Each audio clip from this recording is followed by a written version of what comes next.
And how is it going, everyone? Welcome to more I Wanna Be the Guy, I Wanna Be the Best Guy 3. And I don't know why there is no music, but okay, now there is music. So last time I left it on a stage. Yeah, that stage. It was about a lot of machinery and stuff. It's a little bit interesting. I don't like the shurikens or this game obsession with shurikens, though thankfully here you just need to go over them and nothing else. Wow, yeah, this is exactly what I don't like. What is with this unhealthy obsession for fucking shurikens? Like, I get that you might like the way they look, but they fucking suck. Especially when you're supposed to go under them.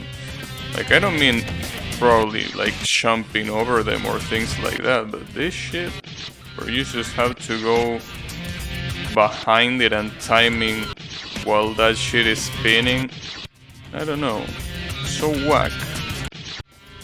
But you know, apparently this game really likes it. You know, there aren't many the platforming sections are barely existent in this game. They are pretty short and pretty easy. But Jesus Christ, most of them have these fucking shurikens. It's like, come on, bro. You don't need to jump. You just need to time perfectly while the shurikens are spinning. Which, you know, it's alright, but it's been using this shit for every single stage. I don't know if there was a stage that didn't use this gimmick.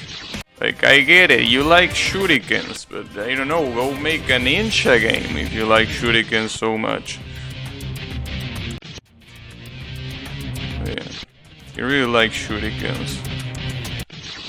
Damn it, I pressed A instead of W, which is the one that I have for up, which will have saved the progress, though I don't know if that's a softlock trap. I don't think it will be. The thing is, if I save there, am I not gonna die on respawn? If that's the case, that will definitely suck. And I don't discard that might be the case. So, I'm assuming that it's not gonna happen. Okay, at least I've been able to save. And funnily enough, that exact place that I save is a safe spot. Like, you don't get hit here, barely though, but... Alright. Hopefully these shurikens are the last ones that I have to deal with, because holy shit, dude. You really love the fucking shuriken. There we go. I mean, well, we have to deal with this, but I'm pretty sure you're not supposed to time it that strictly with these ones. Well, actually don't know. Maybe I spoke too soon. What? What killed me there? Huh. Oh, so that bar is not a platform. That bar is I don't know, a radioactive bar or something like that. Okay, damn, look at that shit, dude. Is shuriken really the only kind of platforming you know how to do? You know, I was complaining about the first game having unoriginal traps because it had unoriginal traps. But this one has an original platforming. It's like this guy just doesn't know how to do platforming, period.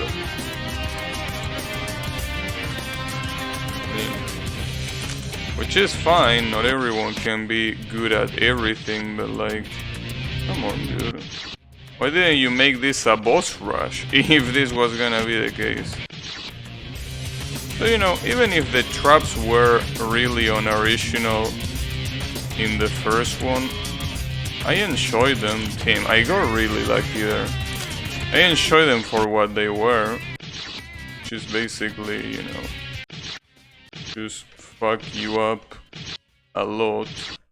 I mean, I'm getting fucked up here too, so not like it really changes. Damn it, that was the one, I think. I don't really know the timing on this one. I'm not even, you know, not even paying attention to what I'm doing. It seems that every floor here is gonna be a spring. Yep. And of course, more shurikens. Oh, you can negate the spring, so it seems like it's a little bit tight on the timing. Okay. Can I stay in the middle without dying? Well, not here. Oh, no, I actually can. That's surprising. Okay, I'll take that. When it's not about shurikens, it's about half shurikens. Alright.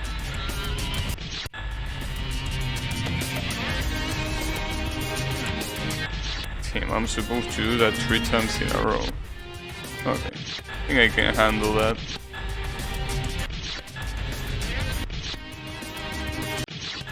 Or maybe not. Or maybe yes. Oh.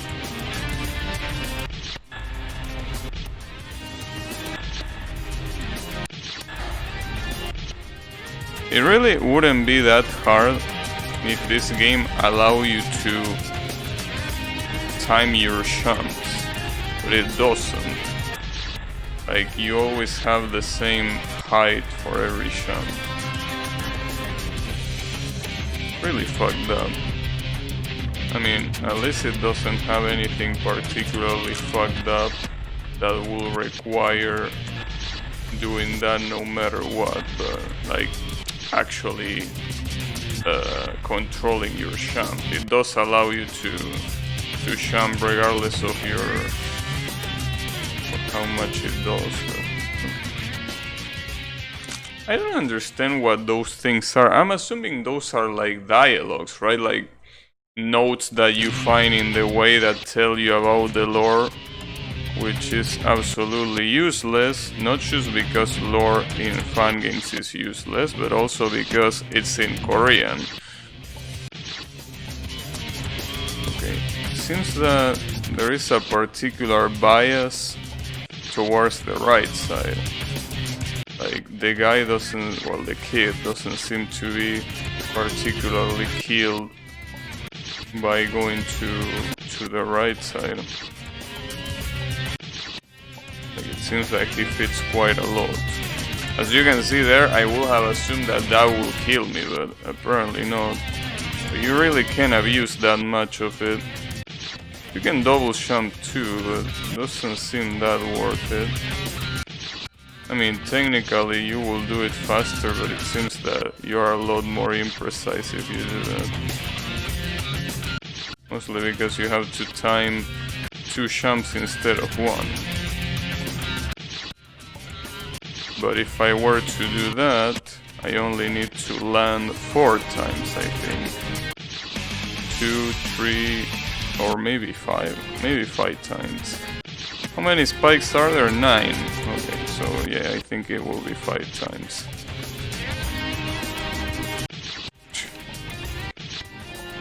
The funny part is that every spike has the same distance.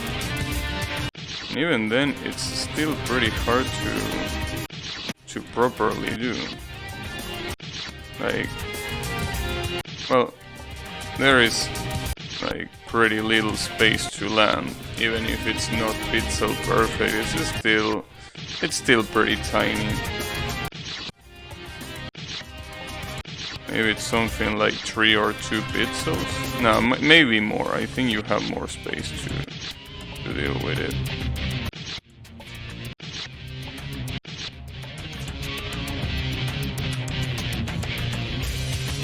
Oh, nice. Okay, so what does this have to say? I don't know. Why do I care? I can't read it. Okay, I'm assuming this is gonna be the boss. We have a cowboy. What is this cowboy called? Blacko and Rab? Wait, shot?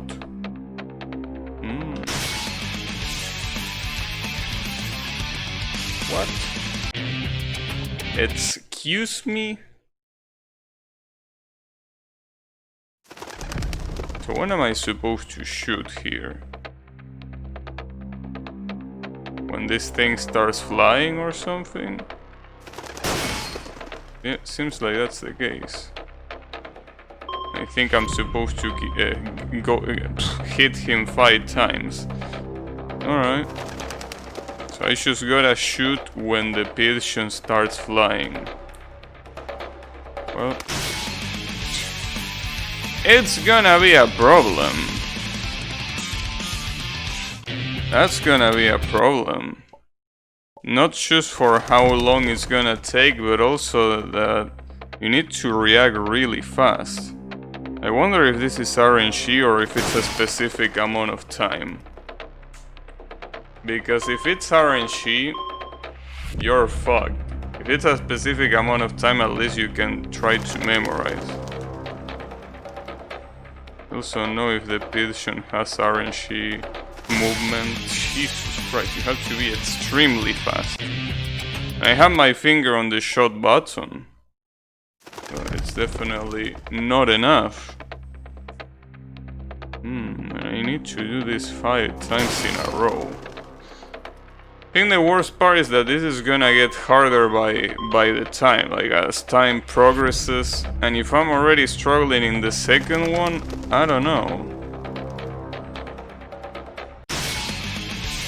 I shot there. You're not supposed to shoot if the pigeon doesn't fly. Damn it, this is gonna be so intense. I think it doesn't help that, you know, I don't have the quickest reflexes, right? Considering that, you know, it would be pretty fucked up if this was something that... Fuck, I got baited. Something that was intended only for people with 144 Hz monitors, mechanical keyboard for the least reaction time. That will be really fucked up. Is it possible for me to do it without that technology? Because I don't know. Really don't know. Man, what a stoner ass fight. Also, since when are cowboy duels decided by a fucking pigeon? Like, I don't think that's what you do. You like that? I don't. But alright. How is it going, Bravi?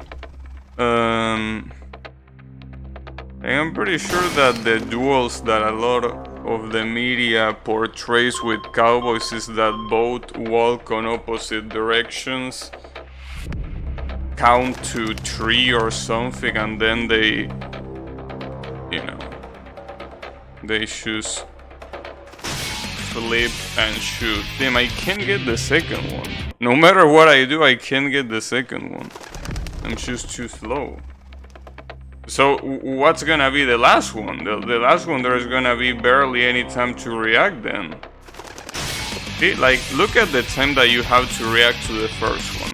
You have like quite a lot of time, but the second one, dude, maybe it is a specific amount of time.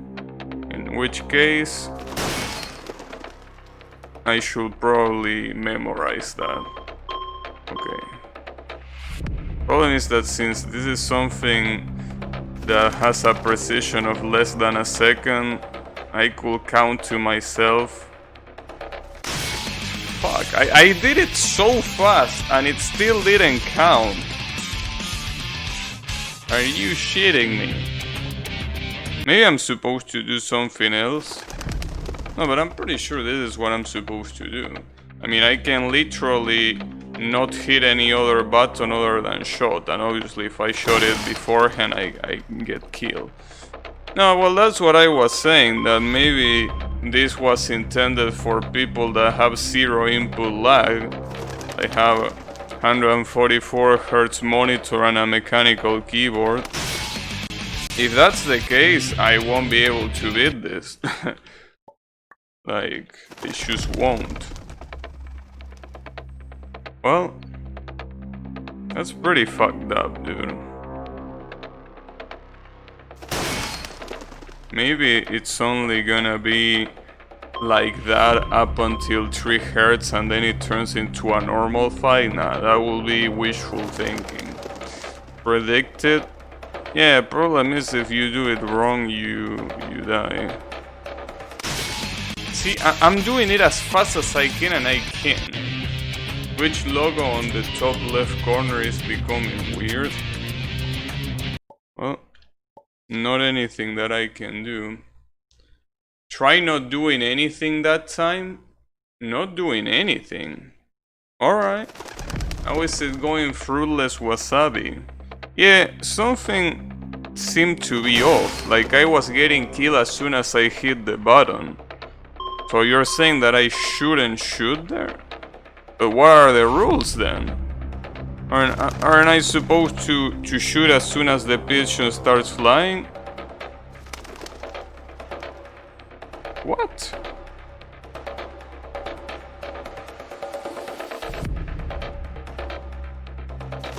But that's horseshit. What are the rules then? That he's supposed to go over a certain height? But that's even harder to react to. Because if you take too long, he's gonna fuck you up. See, that's a feint. But how will I know that? Maybe it's a static. So he feints like a specific amount of times in a specific heart. That's truly horseshit.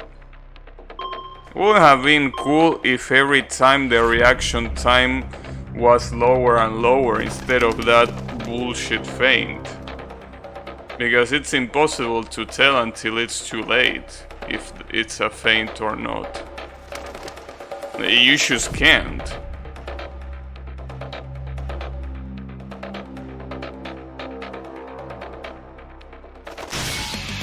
And he feinted again.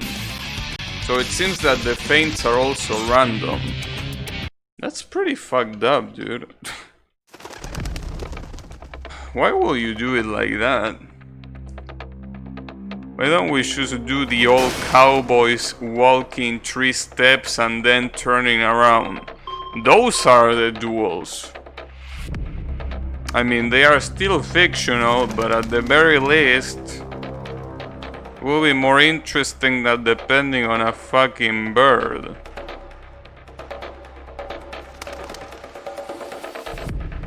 And the worst part is that it's not just the pigeon, the one that feints, but also the cowboy.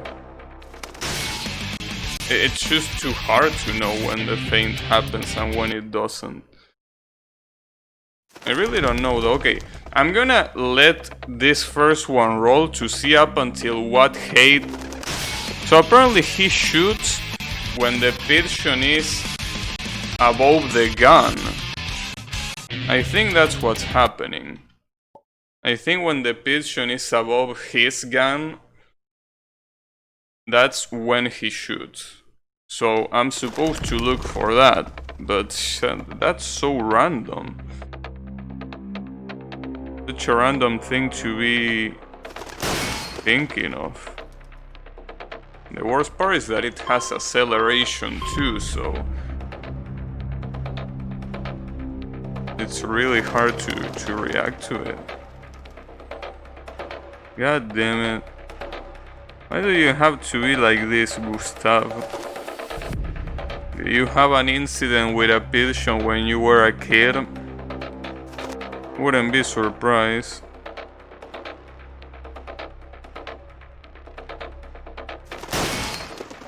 I really don't know what the trick is. Like, it seems that every time the pigeon starts flying, it feels the same if it's a feint or if it's not a feint.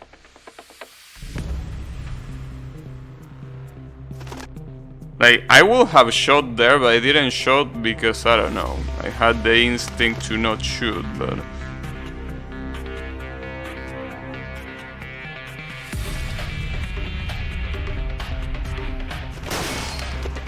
See, and like, I'm just basing myself on instinct here. Like, I'm not reacting, I'm just doing what I'm guessing. Which is bad. Of course it's bad.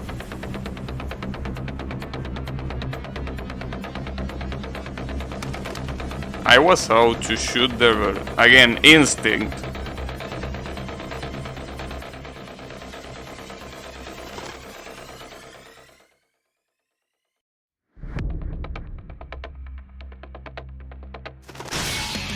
See, my instinct failed me there. But that's fucked up. Because best guy 3... Yeah, but this is just stupid. Like, stupid in the sense that the idea wouldn't be bad if it wasn't, you know, something that it's impossible to react to. You just can't react to this. You pretty much have to guess. Like, I don't even understand the rule. Maybe the rule is not a certain height, maybe the rule is something else. But I don't know. It doesn't seem like there is a rule here. It just seems that you have to shoot when the game decides that you have to shoot.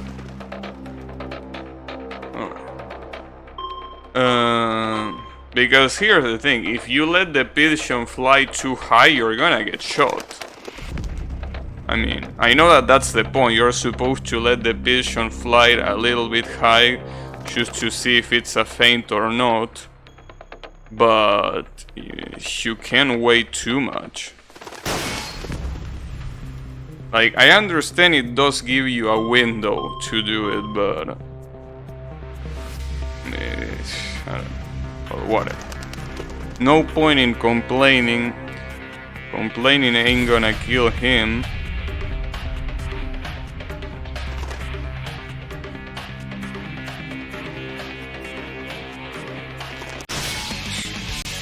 See, I waited quite a lot there. You could see the pigeon flying quite high and it was still a feint. So it really doesn't seem possible to do this if you don't get lucky. Well, except on the first one. The first one is always gonna be 1-2 switch. I wish it was like 1-2 switch. It's even worse than that. How is it going colon? No, you're supposed to wait until the pigeon flies, but only if the pigeon flies high enough. So for example, that doesn't count. If I were to shot there, I would have lost. So you're just supposed to wait for it to fly really high.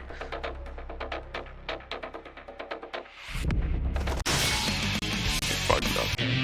Problem is, as I said before, if you wait for this shit to fly too high, the other guy will shoot you, obviously. Will shoot you.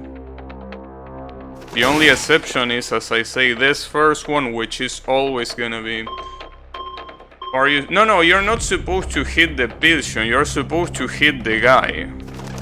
Like, apparently the rules is that if the pigeon flies high enough, you are allowed to shoot, right?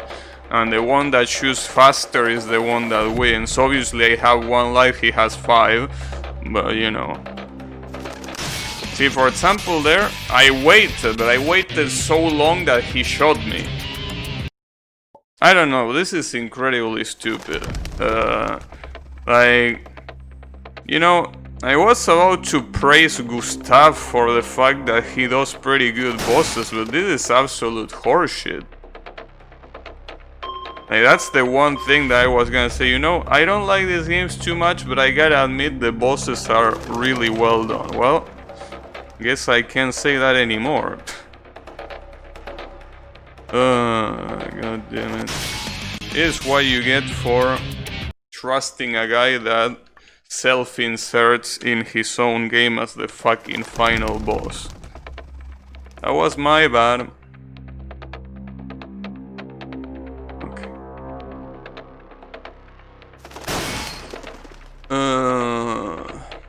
And the worst part, 5 times. I can't imagine the last one. But it's alright. Probably, if I don't see, if I don't see, there's nothing that will help. I don't think.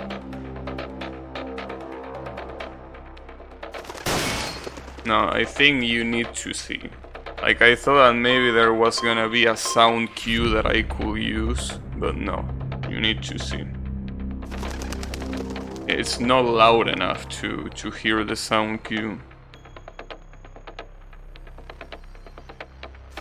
So I have to assume that after the first one, every single one, like after the first shot, every single first fly is gonna be a feint. So I just gotta hold it for at least the first one. The first flight, that is.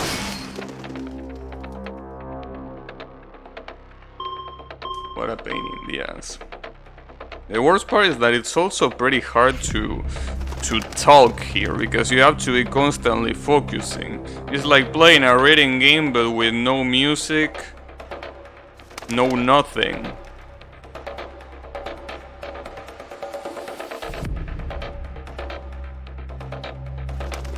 I was how to shoot there.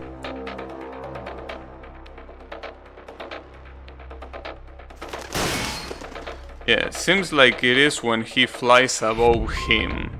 Like when the pigeon reaches this height, or around here, that's when you have to shoot. Anything below that, and you should not press the button. But it's so hard.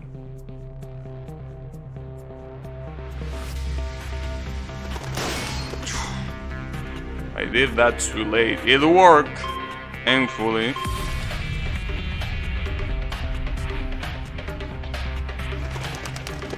Come on, buddy. I was pretty close there.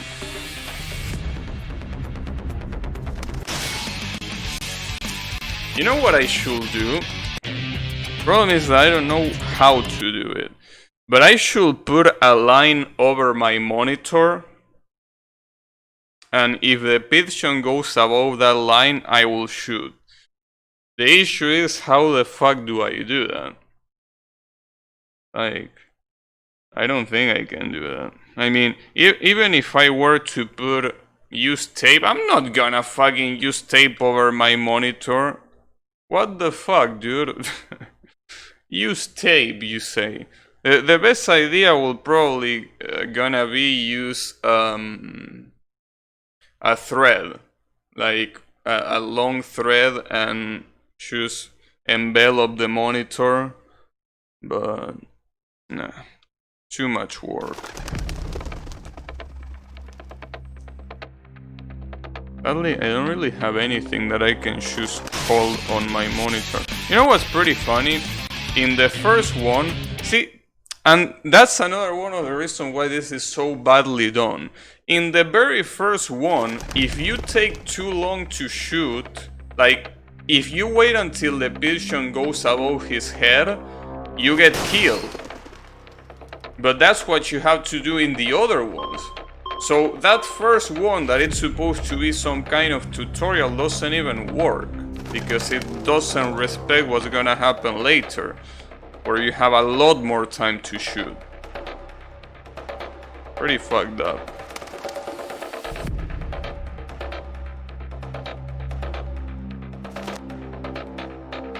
Maybe just focusing on a point on the screen. The cursor. Yes, that's a good idea. The cursor, I could use my cursor here. That's an actual good idea. If the pigeon reaches the cursor, I will shoot. Sadly, I don't know what direction it's gonna fly, so it's gonna be kinda hard to predict. I think it's the best idea. Seems to work. What if you use piece of paper and you tape it on the plastic part of the monitor? You could actually use a small window. I don't think a small window will work though.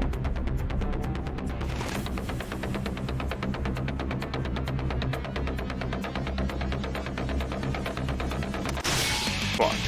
I heard it for no reason. Hey Sororo Toki, how is it going? I'm in a pretty fucked up fight right now, but you know, it's the way it is. You know, the funny thing is, I feel like disabling sound will be the best idea here. At least to me, I wouldn't disable it to you, but yeah, what happens if I mute? Can you hear the game? You should be able to hear the game, right? I think you should. I think you should be able to hear the game. Yes? Alright, perfect. Because that way I only pay attention to the visual, which means that every time I hear the wings flapping, I can ignore that because I wouldn't be hearing it. So, I feel like that's gonna be a good idea. So right now I can't hear anything. Just gonna guide myself through the arrow. Once the pigeon reaches the arrow, I should shoot. But not before that.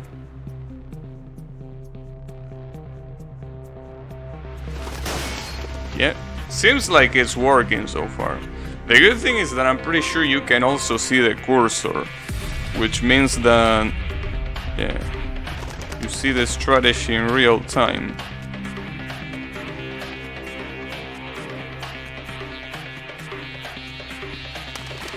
I almost did it.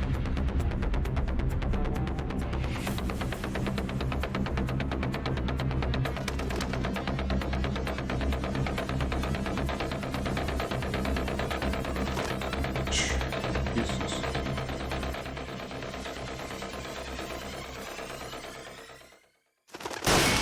Nice. He has one more. The problem is, what if in this one more he reacts incredibly fast? And I barely have like a couple of milliseconds to do it.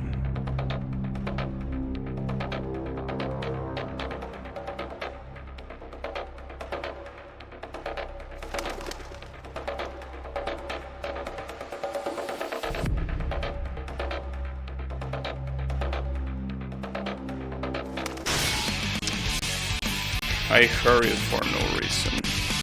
Damn it. It's so hard though to properly react to it. God damn it.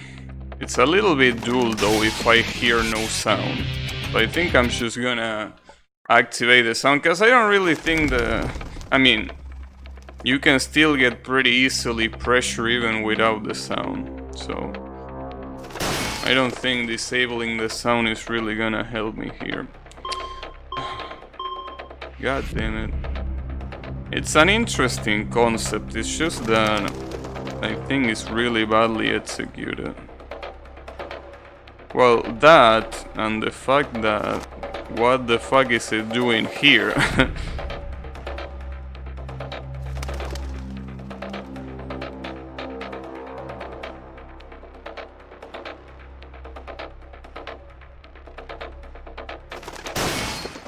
Yeah, I think something that I also should do is focus my eyes exclusively on the cursor and nowhere else. Only on the cursor. It's hard though, it's pretty easy to get distracted by the fucking bird. Like, I'm really trying to focus on the cursor the most I can.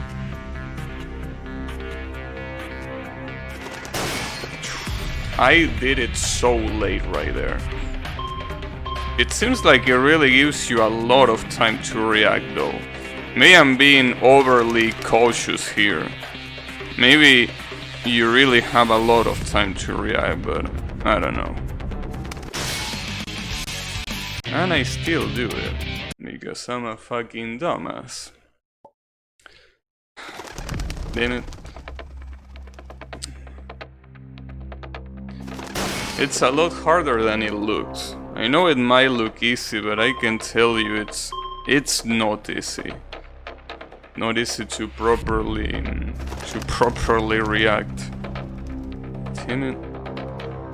Fucking cowboy.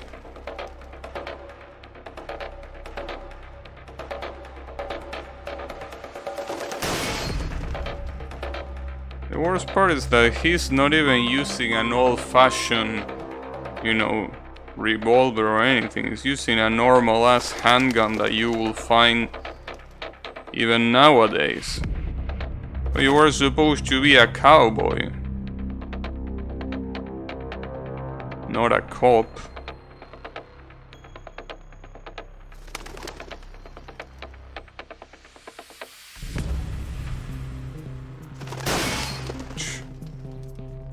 Sometimes the pigeon seems to fly so fast. I guess that's the most distracting factor. Usually when it's your turn to shoot, the pigeon flies so fast. The pigeon also flies pretty fast when it faints, right? That's the issue. When the feint occurs, it can also fly, like right there for example, it was so fast. So I thought that it was gonna go up, but it didn't. What happens if I just leave the cursor there and I don't move it? Because all this time, just to move the cursor I'm using the right hand, but to shoot I was using the left one. But what happens if I should leave the cursor there on the middle of the screen and I use my right hand, which is, you know, the good one? I mean, I don't necessarily need to, you know, don't necessarily need to move it. I mean, I guess the cursor, if I put it right there in the middle, it should be enough to measure if the pigeon is lower or, you know, or if it's above. What's also fucked up is not only the pigeon feints, but also the cowboy feints too. So it really makes you wanna shoot.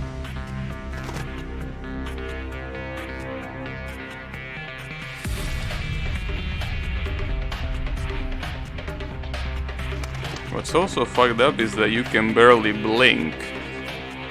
You blink and you're dead. Yeah, but it's pretty clear that it gives you a lot of time to do it. But I think my biggest mistake here is how fast I'm trying to do it. Like, I feel that you can just let the pigeon fly a lot more. I think I'm overcomplicating myself. Like, the time to react, you probably have a lot of time to react to this. Which is different from the very first shot where you have to do it really fast. So I think I'm just overcomplicating me. Yeah, myself, I mean.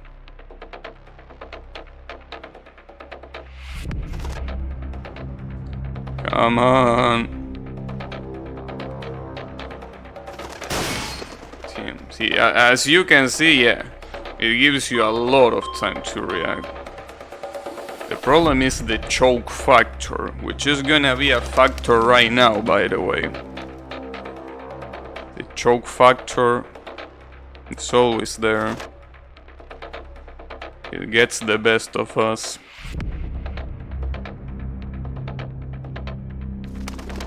I almost did it.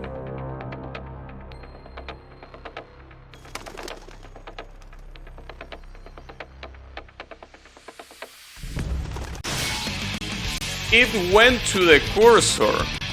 It actually went to the cursor. That was the dirtiest feint that I've seen yet.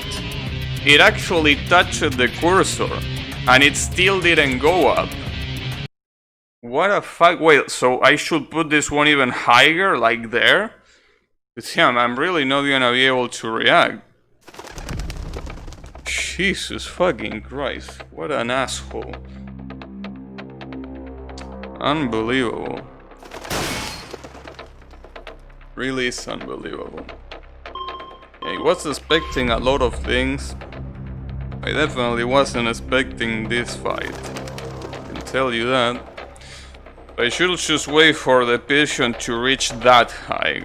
Probably a bad idea, but I mean, it will work. It really seems to take a long time shooting. Though, what are these rules really? Like, I know that, you know, obviously cowboy duels is something that it's entirely fictional, right? But you can at least, if it was real, understand the way they portray it, that, you know, it will at least make a little bit of sense, right? The usual walking 3 steps and then turning around and shooting. You can understand that, but what about this? Like, if I shoot the guy before the Pilsion goes up until a certain height, so what? I will still kill the guy.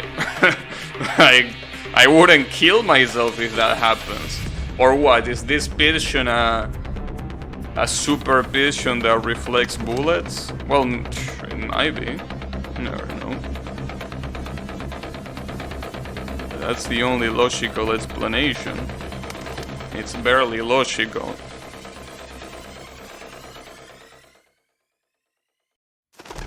Because, you know, if I just happen to shoot and the Pilsion did a feint, you will still die. I mean, you could say something like, wow, you didn't wait, so you cheated, right? You could say something like that. But, you know, the other guy will be dead, so who will complain about that?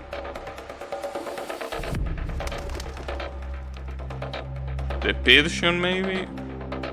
Well, you're getting too close to me, what the fuck? The closer it gets to me, the further it gets from the arrow, the cursor, I mean.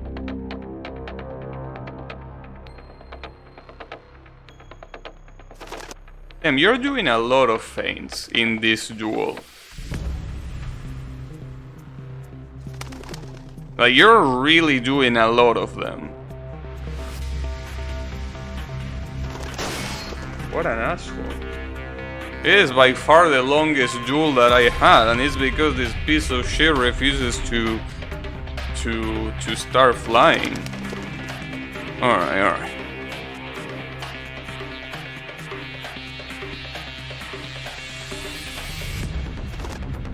Can we fuck this guy up once and for all, please?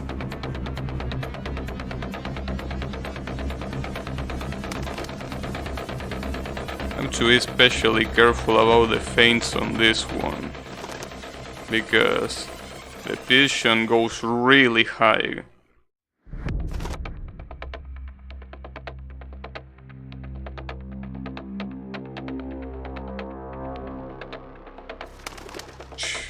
It goes really high.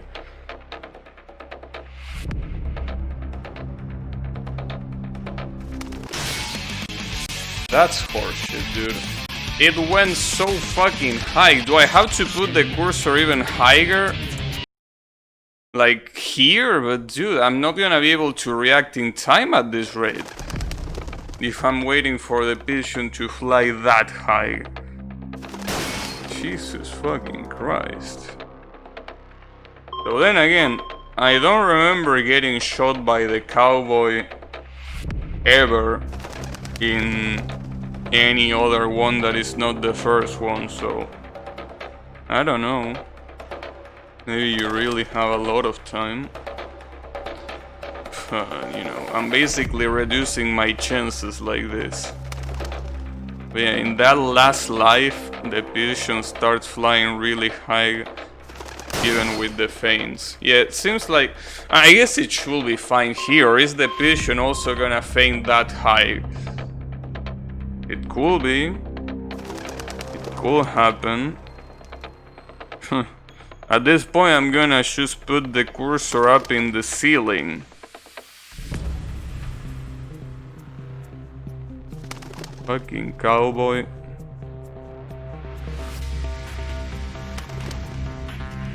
Funny thing is that you know, cowboys are supposed to be like that because they are supposed to take care of cows, right? Or something along those lines. But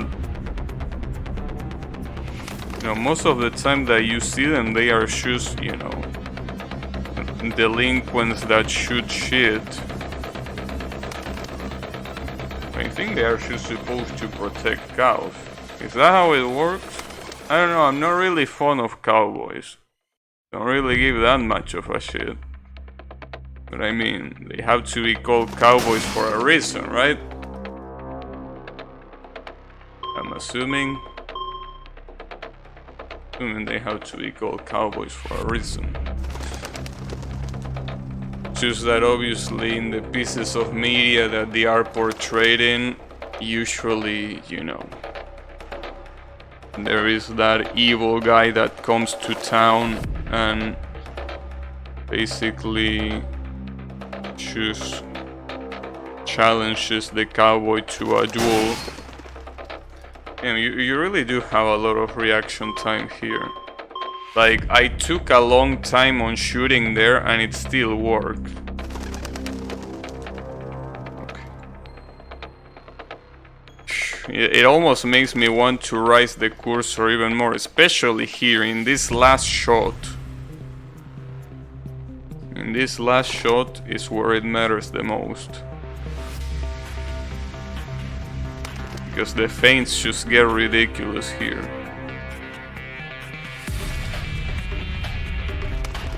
I almost did it.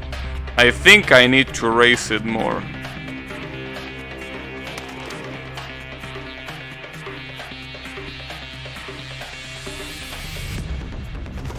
Jesus Christ.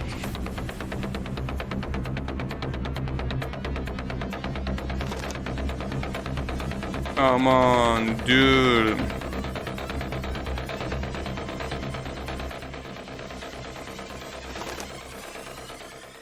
Damn, we're gonna be like half an hour just staring at each other. Try not to fall in love with me.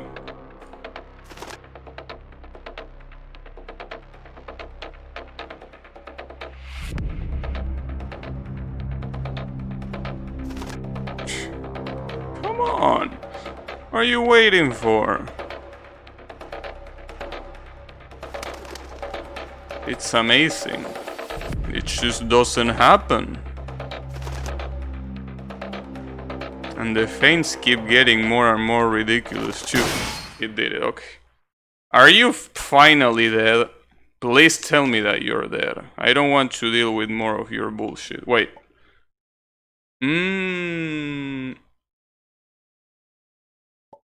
Just in case. I really want to shoot you right now, but I feel that it's gonna be a bad idea. Whoa. Thank God. Oh, Jesus fucking Christ. Yeah, it feels like a trap. It feels like if I shoot him, I'm gonna die. This boss is even worse on the harder difficulty. There is a harder difficulty? Damn. I don't wanna imagine that. A harder difficulty. Also, is this save fake? This save looks fake. Yeah, I'm spamming up and it's not working. Okay, never mind, it's not fake.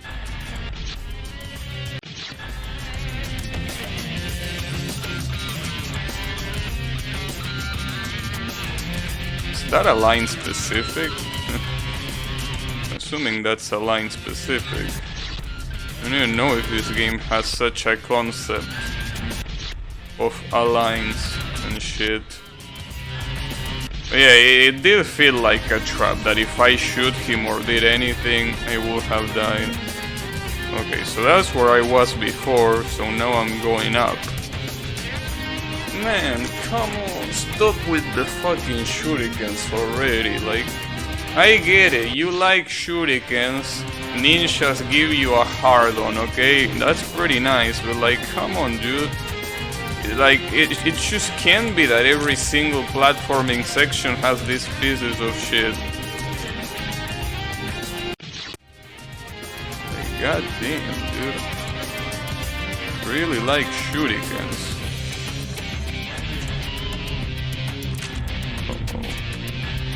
What am I looking at? I got stuck. What? What am I supposed to do here? Like, if I stay here, I can get out. Oh, well, that... Alright. That's an interesting quote-unquote mechanic. Are there difficulties? Dead Wish, I think you got it after completing the game normally, but it's out of distribution right now. I seen the other one. You know, I Wanna Be the Best Guy 2 had a different folder. Wait, what's going on? There is a spike creeping from the left.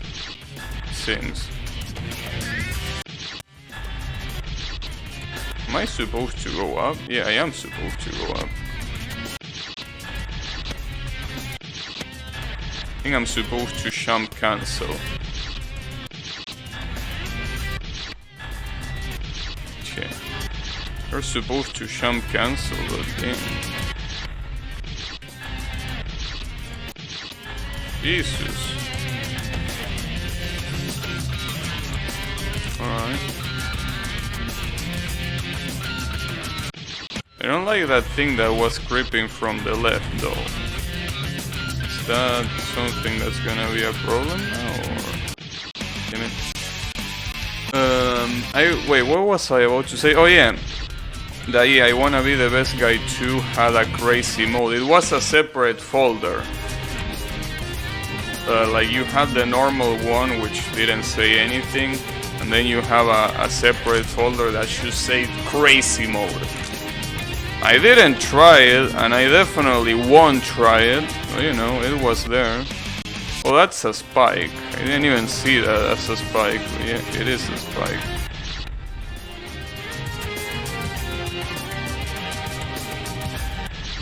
So that's a spring. I think I'm also supposed to jump cancel, yeah.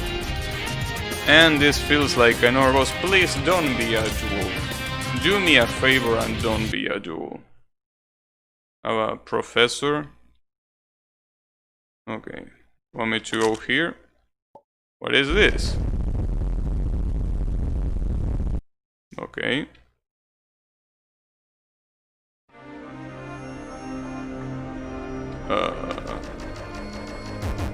What?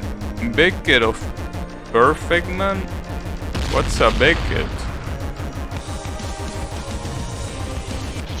Oh, I was supposed to stay in the center. Well, at least the skip allows you to skip all that horseshit. Okay, the arrows are just as confusing as ever. You need to learn them. These creeping projectiles, apparently they get disappeared if you should shoot them. Yeah. I think that's his name, Beckett D. Perfect Man. Oh, there is a D. That's a D. Interesting. Perfect Man. What a name. So this man is perfect. Well, he might be perfect, but his machine is definitely not gonna be. Oh, that's a pretty bad place to stay on.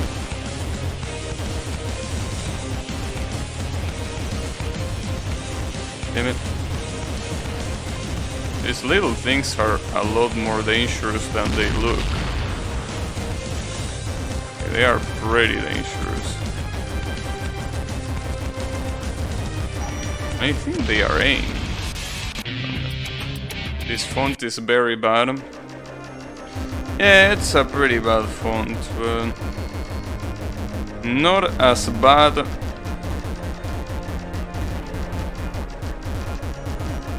as the OC status of Gustav.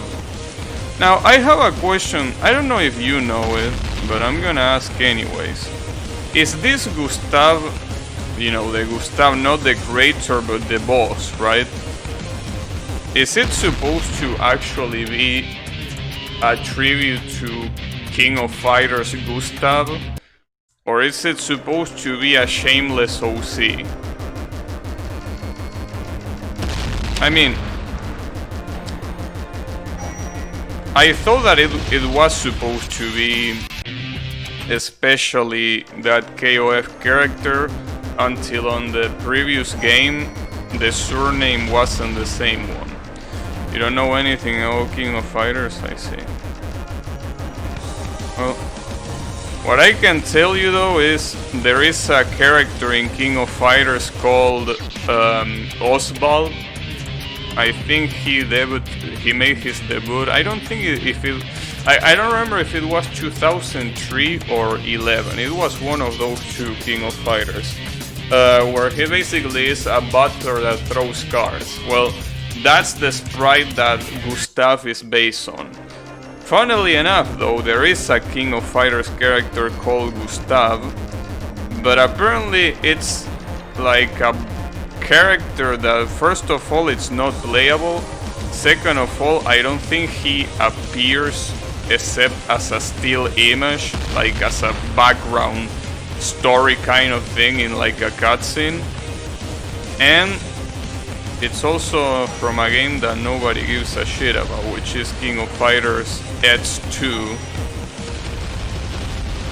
The Edge series of King of Fighters, nobody knows about them. And it makes sense because, again, it's just not good for what I see. And I didn't play it, so, you know, it might be good, but I don't think they are.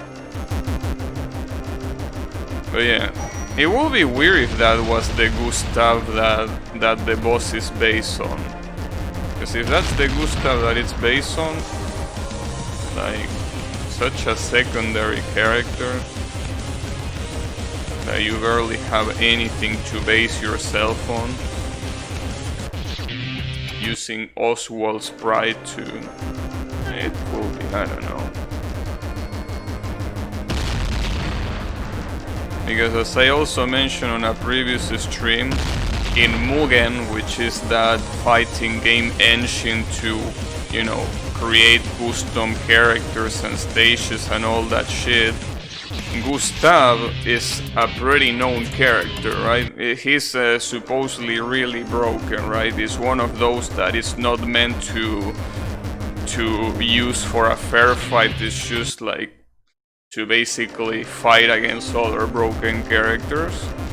And he's based off of this Gustav, like the Gustav made for these games. So I really wonder, this is one of those chicken and egg situations. What came first? Well, I mean, okay, no, maybe it's not a chicken and egg situation, because I'm pretty sure Gustav from King of Fighters came first, but it's more of a, you know... Well, no, I guess it is a chicken and egg situation, but only with the Mugen character. Like, was the Mugen character released before this game? And when I say this game, I mean this series of games. Or was it released after? Because maybe, you never know. Like, maybe this guy just borrowed the sprite from Mugen, though that's unlikely. I think that it's the opposite, like the sprite that is used in this game for Gustav, Mugen used it to create a character. Yeah, I don't know. I will need to ask the guy, but sadly he's Korean, so I wouldn't be able to ask him shit.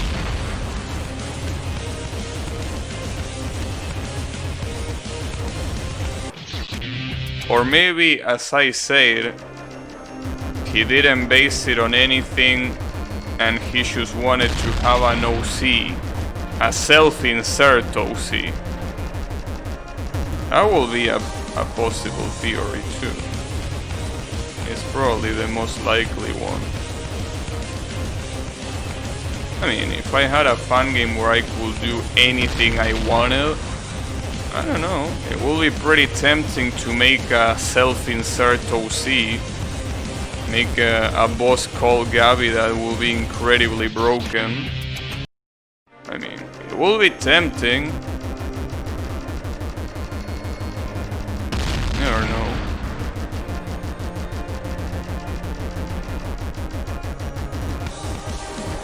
I do know that all of these are supposed to be OCs.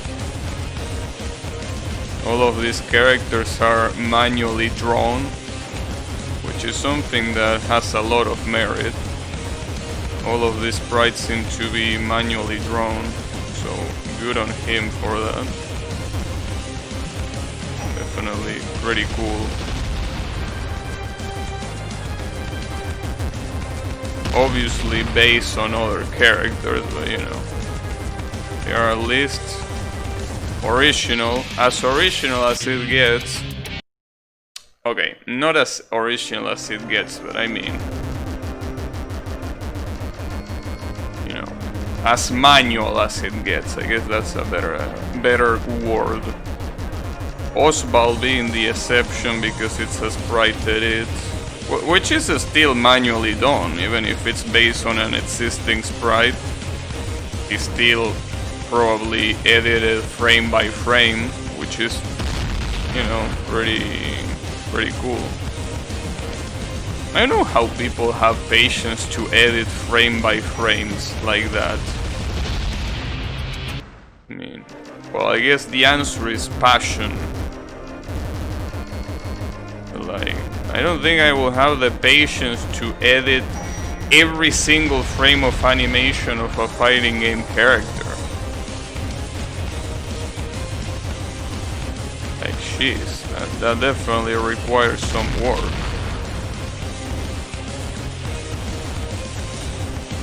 Obviously, a lot of motivation.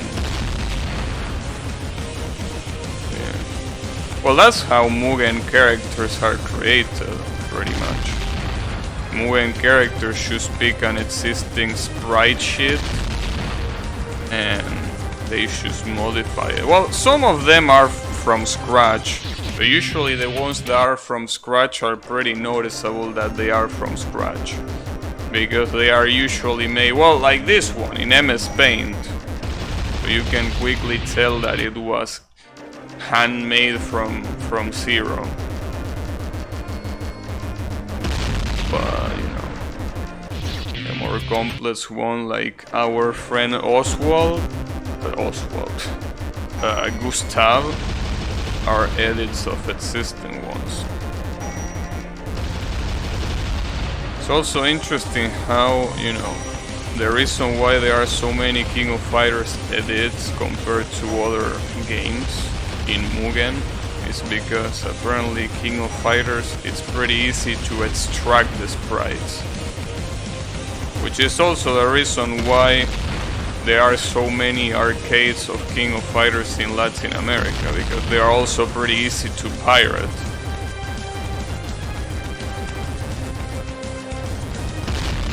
So yeah, the King of Fighters really didn't give that much of a shit about people, you know, getting their games illegally. You know, Street Fighter apparently was a little bit different. It wasn't that easy to get an arcade cabinet that ran a Street Fighter without actually paying to Capcom to do it. But apparently SNK made their games pretty, you know, open. So you could extract resources and, you know, also be able to just play it in a generic cabinet.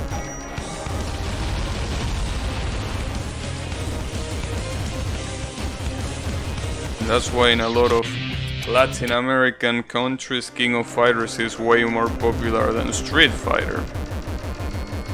Though Street Fighter is still pretty iconic nonetheless, right? I mean, if you show a video game enthusiast a picture of Blanka, they probably will know who he is. I say Blanka, I could say probably any other character from Street Fighter 2. Those characters are really iconic. I think that anyone that is a video game enthusiast, when you show them a picture of the original 8 characters from Street Fighter, they will definitely know where they are from. The original 8 being Ryu, Ken, Chun-Li, Blanka, Dhalsim, Zangief, Honda, and Guile. Did I mention Guile before? No, I think I didn't. But yeah, those are the original 8. Pretty sure everyone will be able to recognize them. And you have the bosses, but I think that those might be a little bit harder to recognize. I mean, I don't think many people will recognize Bison with, Botzer, right? But it can be called Bison or Balrog, you know. But yeah, the Botzer character. Know how many people will be able to recognize and be like, oh yeah, that's that Street Fighter character. Now they will probably see it as a generic ass Botzer. It doesn't help that it's obviously based on Mike Tyson. I mean, I'm not saying that Mike Tyson is a generic ass Botzer. I'm saying that, you know, it's based on a real life Botzer, so it's, you know, bound to be generic. As for the other 3, Vega, which is the Spanish ninja that uses a claw. I don't know if many people will recognize that one. Sagat, I also don't know if many people will recognize that one either. I mean, I'm obviously talking about non-fighting game fans. Obviously, a fighting game fan, you show him any Street Fighter 2 character and they will obviously know which one is which, right? But yeah, not so sure on people that are not so much into Street Fighter. And then you have Bison, well, the other Bison, the Dictator, the final boss. Can people recognize that one? I think yes. I think that's a pretty iconic character. I don't know.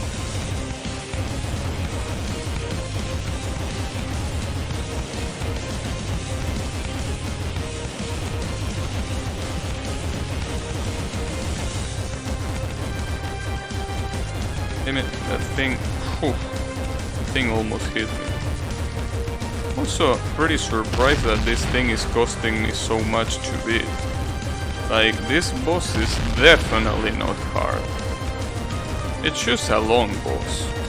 Definitely is a long boss, but I don't know why it's costing me so much.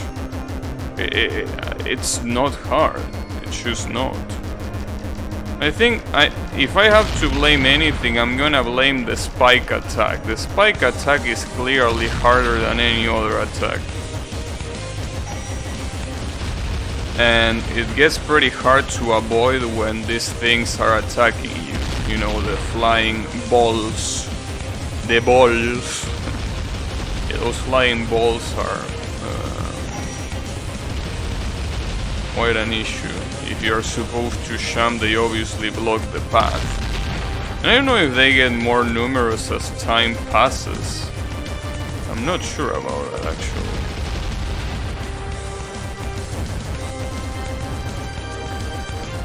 This is essentially the problem. Yeah, trying to jump with these things going on. It's That's a problem. Are you really gonna do a double one? Son of a bitch. You're gonna end up killing me. Or maybe not. Alright. You haven't... Oh, maybe I should move out of the way? No, it just explodes and disappears. What? Are you salty? Uh-oh. Oh no, please give me a save. Huh. Alright. Shit exploded. Wait. Uh-oh. Is that Gustav? Well, it seems like this is Gustav. Yeah, time for the boss. Damn, so he is using an original sprite now. And not a sprite to this. Wait, but where is my save? No, give me a save, dude. Oh, you can't do this to me. No, dude, come on. Don't tell me that I have to go through that other asshole every time. Okay, never mind. It actually auto-saves. Alright, what's out to say?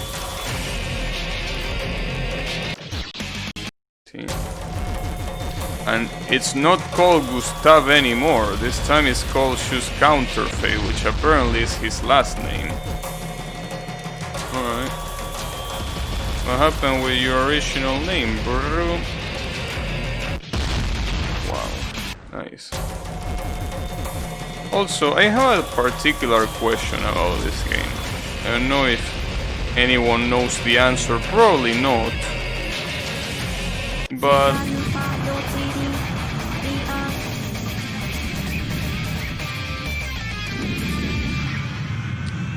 what?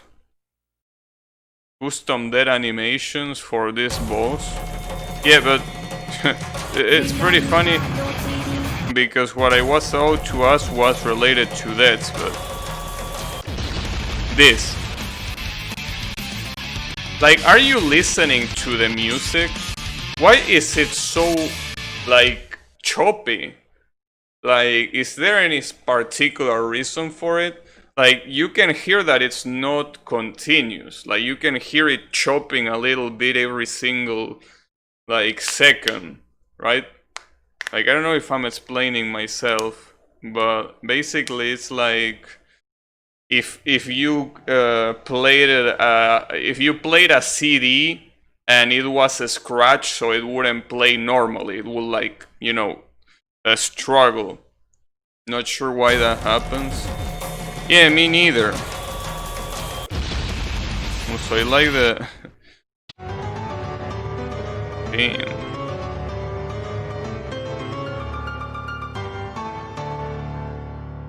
This guy really... That's a lot of this animation. CD, yeah, I say CD because what other thing will you scratch? Well, you're not gonna scratch an MP3 file, you know? That's the point. If I were to explain scratching, I will need to use a CD. Also, the chat in the right, it's supposed to be Korean chat laughing at you. That character apparently it's used for laughing. My balls? What you mean, my balls? Scratching? No thanks. You can do that yourself.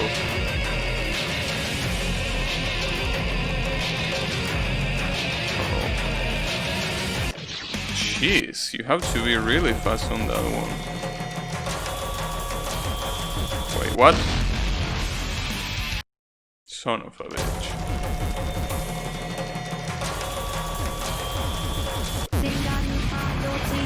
Maybe this guy actually listened to me and he removed the game Gustav because I was accusing him of being a self-insert.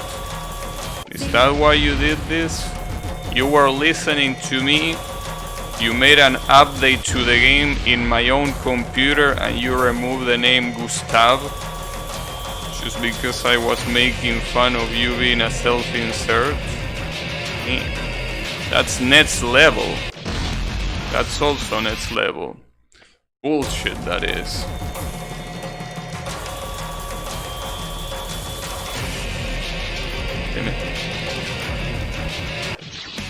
Jeez, that's really hard to go fast enough. Also, this gives me, especially with that blade attack, it gives me unlimited blade work vibes. I mean, I already got unlimited blade work vibes with the other boss. But like, look at this. It's like unlimited blade works. Damn it.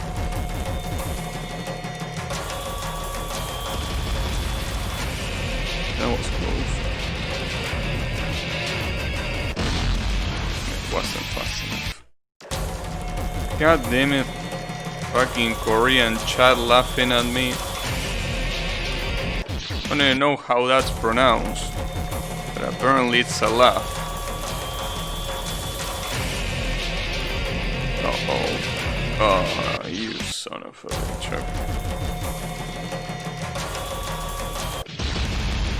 There is another dead effect with Gustav stopping the music. Wait for the other music to actually start to see what I mean. But it's that one. The one with the piano. I seen it. I did see that one. Shit. That character that Yami is putting on chat is exactly that one. How is it going, Yami? I know you knew Korean. Pretty cool.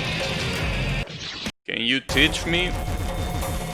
Not like I really give a shit, but you know, it will be useful.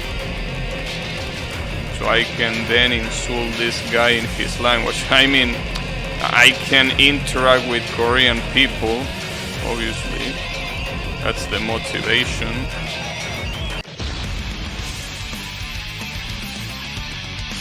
There is another one that he can do instead of the piano. Oh, I see. Well, I guess I should see it. Damn, he's so fast with those. Aw, come on. I got stuck. Son of a bitch. You open Google and write Korean. I open Google and write Korean.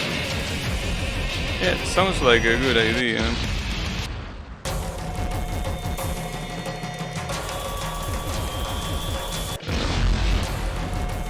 Really? Seems like right now I got stuck again. Korean? Like, that's the thing. If I learn Korean, what will the benefits be? That I can play MMOs that I'm not gonna play anyways? Sadly, don't think there aren't many benefits to Korean for me. Like, I know that there's a lot of people that are huge K-pop fans and shit, but I'm not. So, what will I get for Korean? I don't know. I don't think I'm particularly interested in anything that is in Korean. You can become a translator. I can already become a translator right now, you know? Like, if someone needs a Spanish-English translator, I could do that. I mean, I realize that Spanish is a lot more widely spoken, so there's probably a lot more competition. But, you know, I could do that. You know? Ah, come on. Let's see if he does. Oh, he still uses the piano. That's where you're wrong. Knowing a language is not enough to translate. Then why the fuck do you suggest Korean then? What makes you think that I'm gonna learn Korean to translate? Fucking stoner?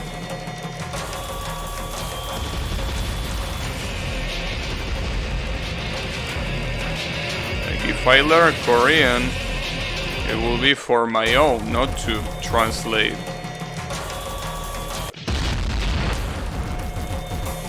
I mean, I could probably still translate a little bit, even if it's not perfectly done, but I really get how to... Oh, is this a new one?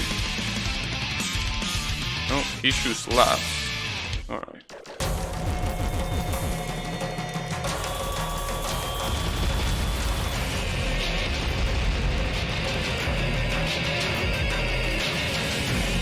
Why does the screen turn on that attack? Like it's one of those attacks that will particularly change that much with the screen turn or whatnot. Damn it!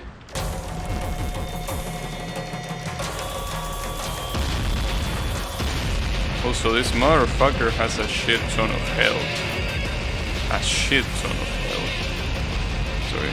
And he doesn't really appear that often in the screen. There are almost no Korean translators, so you will get a lot of show. Korean translations are absolutely expensive. Just answering your question, what could I do?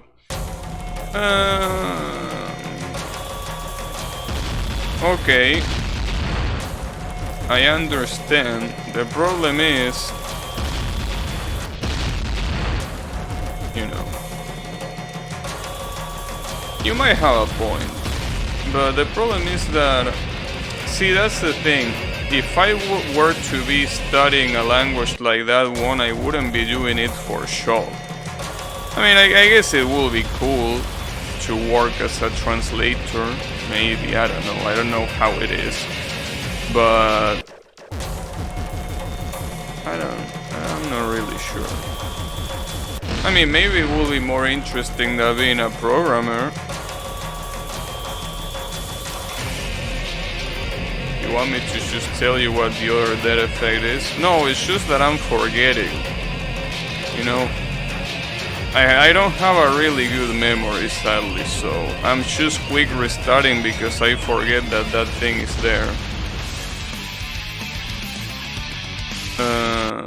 So now let me get it, if I can, that is.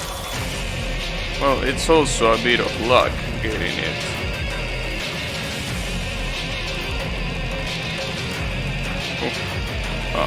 Well, it's definitely not this one. The one is already... I already got that one. I also got that one. Let's see, what else do you have?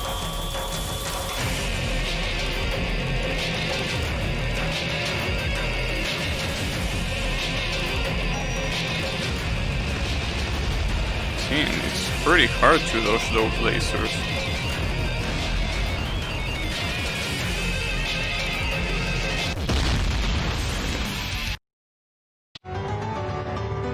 He still, every time he plays the piano, he plays that one, sadly. You mean that there is another one that is not that one? It's weird, it never happened. There was some kind of payday thing going on, but my internet shut itself so hard I couldn't stop buffering even on 160p. Things are back now, damn. How is it going, Yannick? Yeah, it happens. It sadly happens. But you know, it's okay. I mean, what you miss is a cowboy duel, which I don't know if you really miss. It was pretty fucked up, honestly. It was a cowboy duel that took so long, and it was basically just me staring at the screen. Staring at the screen, I mean. So, you know, it's something that I don't think you really miss. It wasn't that exciting. It's a lot more exciting to actually play it than it is to watch it. So yeah. I'm quick restarting, even though I should wait until this motherfucker decides to play his sarcastic music. But every time he plays that piano, are you really saying that there is another one after that one? I mean, I quit. It's such I'm so used to quick restarting that I can't help it. I'm just too used to it.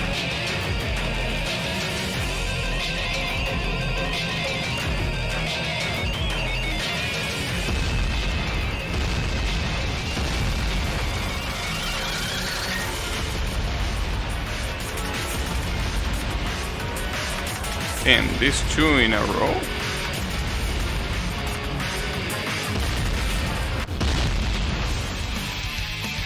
I could swear there was another one besides the piano.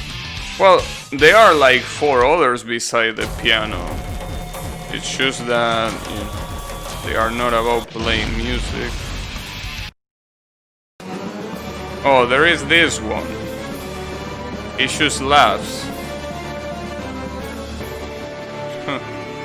Weird. Alright, well apparently those are all the animations when you die.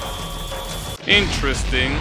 Then you say you like dead pianos. Yeah, I like dead pianos. I wanted to see what the remaining one was. Orchestra. Yeah, pretty cool.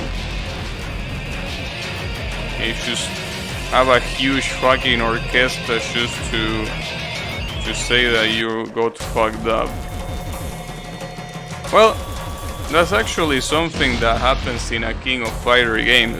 Speaking of King of Fighters, well, actually, no, sorry, I say something pretty stupid. Doesn't happen in King of Fighters. It happens in Fatal Fury, Fatal Fury 2 to be exact.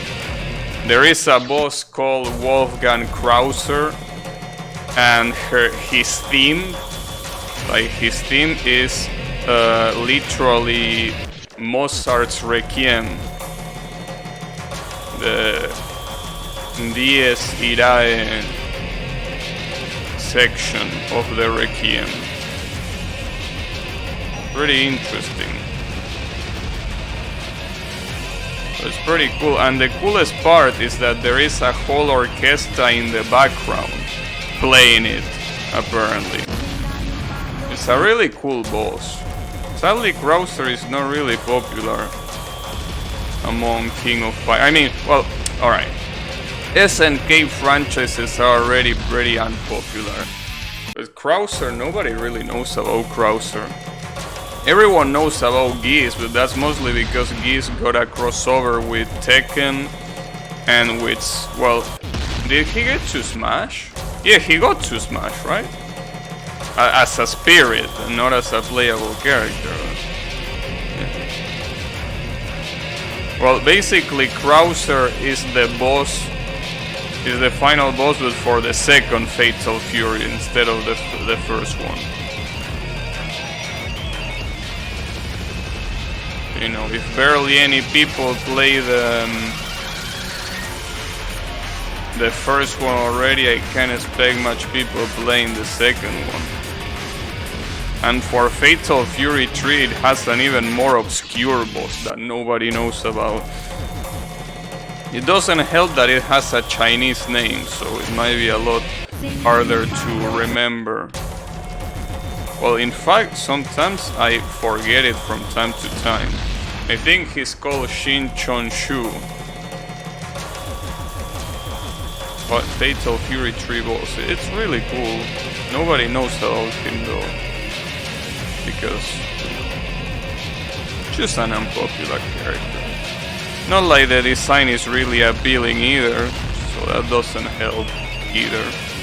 He's basically a really short Chinese guy, a little bit fat too, and it has like a helmet haircut.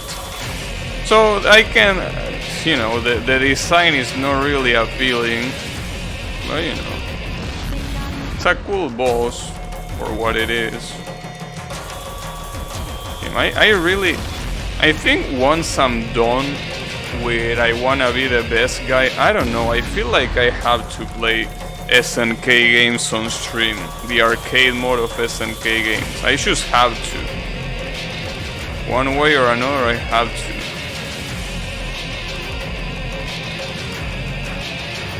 It's just the way it's meant to be.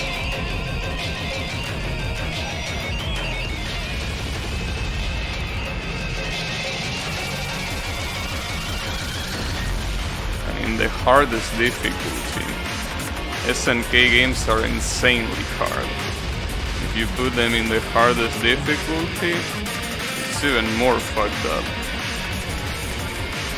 Yeah. I would like to see it, to stream it, I mean.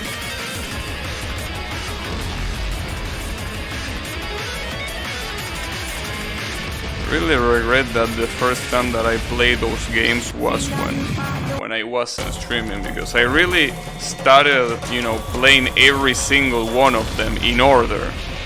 Started with some of the King of, well, in order. The King of Fighters were the one that I play in order. Later I played Fatal Fury and Art of Fighting, but you know. I think I also played The Last Blade. I'm not sure about Samurai Shodown though. I don't think I played Samurai Shodown. But yeah. Lots of SNK arcade games. Want to play them again.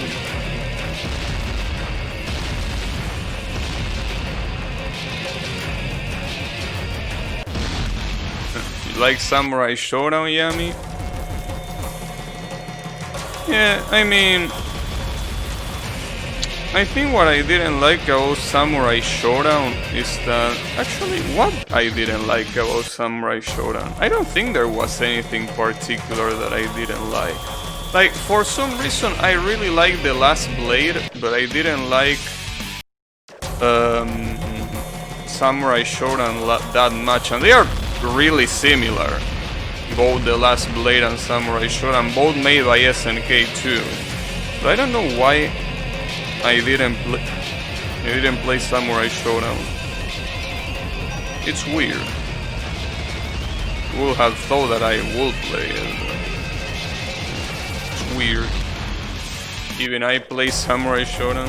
I mean, if I'm not mistaken, I did play it for a little bit, but I never really went ahead and beat the arcade mode, which is something that I did with most other SNK fighting games. But that one, for some reason, I didn't. Maybe because it was really hard, but I mean, it can't be any harder than the King of Fighters arcade mode. I mean, King of Fighters arcade modes are insanely fucked up. Maybe the emulator didn't work or something like that. I can't see any other logical explanation. Well, that's a game that I could definitely play on stream for the first time.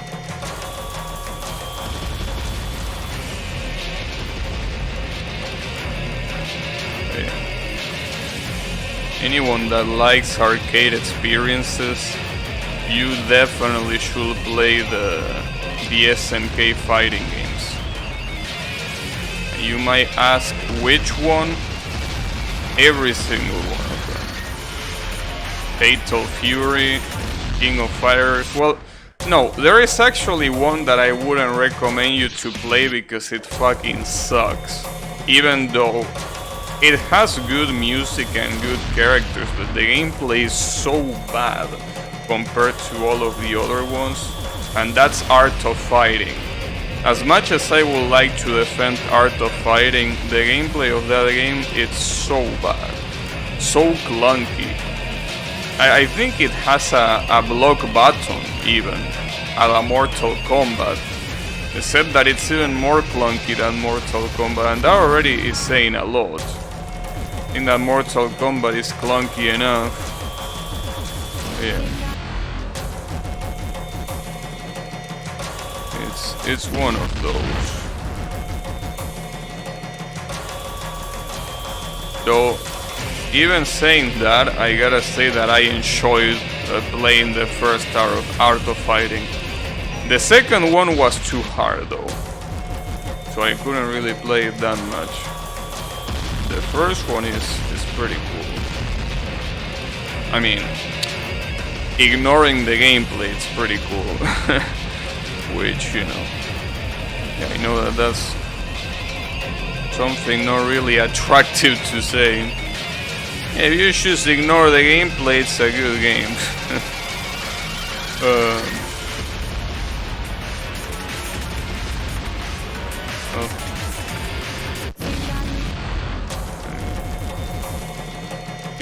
You could say that about a lot of games.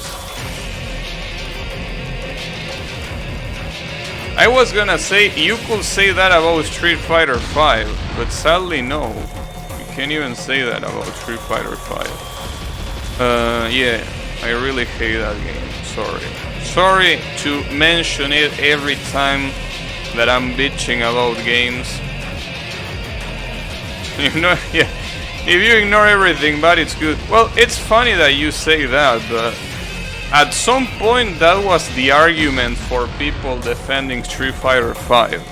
Like, if you ignore that the game released with 12 characters, that it didn't have arcade mode, that it had a shitty ass online, that the gameplay was insanely bare bones, that the graphics and the art direction were all over the place.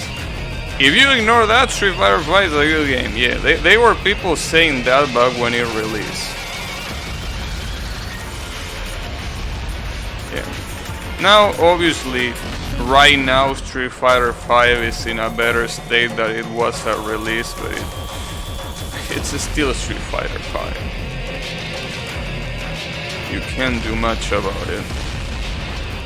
Just the way it is. But you know, it's the only Street Fighter that people play. Well, I mean, okay, it's not literally the only one they play, but the only one that a decent amount of people play. All of the other Street Fighters are pretty dead. They are still played in programs like Fightcade though. Like, there are some people that play Street Fighter Third Try in Fightcade, Super Turbo as well, right? I think some people also play Alpha 2, but when it comes to a really decent amount of people playing, that's only something that you will find in Street Fighter V. And it's one of the most played games in the, well, if not the most played fighting game in the market right now, which is really sad, but you know, it's a fact. It is the most played one. Maybe, well, I think Mortal Kombat might be even more played, but it's more played at least when it comes to casual players. When it comes to people that go online to fight other people, I'm pretty sure Street Fighter V is the most numerous one. It's a shame. I really want to like that game, because if I like that game, I will be able to play a fighting game that even if I will get fucked, at least there will be a lot of people playing it. So that means that my chances of getting absolutely fucked are lower, because it also means that there are more novices like me. But yeah, I don't know. At this point, Street Fighter V, I will buy it if it was a little bit more cheap, but it's really expensive for a game that is like 4 or 5 years old already. It's just too expensive, dude. I mean, even games that released 1 year ago and are way better than it are way more expensive. Sorry, were way more cheaper. So yeah, no reason to buy it until it really drops in price. Sadly, Capcom always does the same thing. That game will only drop in price when Street Fighter 6 releases. And that's a problem, because God knows when Street Fighter 6 is gonna release. Or God knows if it is gonna release in the first place. I mean, it wouldn't be the first dead Capcom franchise. So, you know.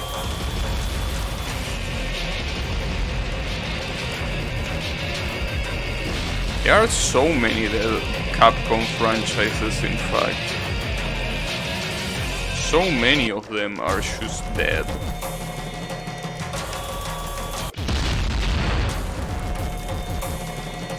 So a lot of them really, you know, kinda deserve to be dead.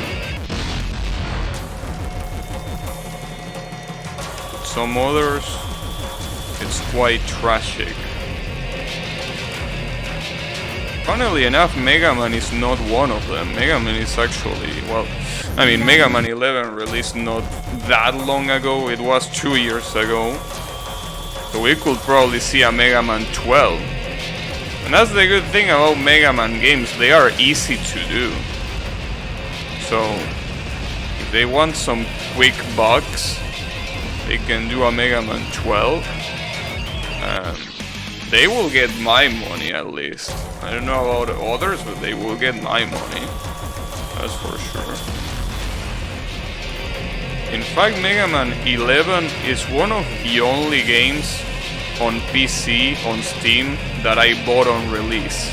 Actually bought it on release. The other one being Sekiro. Sekiro is another game that I bought on release. I think other than those two on PC, I never bought any other game on release. Honestly not sure about what the Mega Man franchise will be like in the future. I mean, I think it will be something like Mega Man 11. I mean, Mega Man 11, if you didn't play it, I recommend you to play it. It's a really cool game. It's basically a classic Mega Man just like with 3D graphics, but it's still in 2D perspective. It's what they call the 2.5D, right? It's 3D when it comes to graphics, but 2D when it comes to gameplay. So I definitely recommend you to play it. It's a cool game. And it can also be pretty challenging if you play it on the hardest difficulty. I played on the hardest difficulty and I had to try hard the stages so much. They were definitely not a joke. Oh yeah. I will say that that's the direction Mega Man is heading. As long as Capcom doesn't fuck it up and decides to reinvent the wheel and it does some really shitty Mega Man game, which wouldn't surprise me considering that it's Capcom we're talking about. But, you know.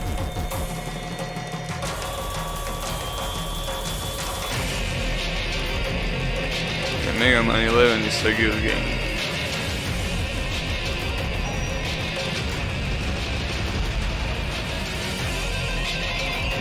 I think that's a franchise that...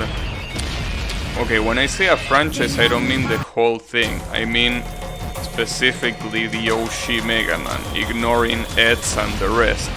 I think Capcom, every single Mega Man game that they did of the vanilla Mega Man, it's... like, there is not a bad game, as far as I can tell. I mean, a lot of people will say that Mega Man 8 or 7 will be the ones that are a candidate for that. I liked 7, and even if I really didn't like 8 that much, it was decent. I wouldn't call it bad. So yeah.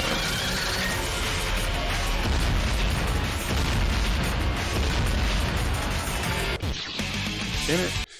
The fact that this motherfucker can spawn on the center is so shitty, because that's an insta-kill. You know that you just have to tell yourself to not stay in the center, but like, come on bro. That's the most logical place that you will stay in a boss fight, unless, well, the boss is like in a pretty specific edge of the screen, right? That's not the case here. He just keeps moving like an asshole.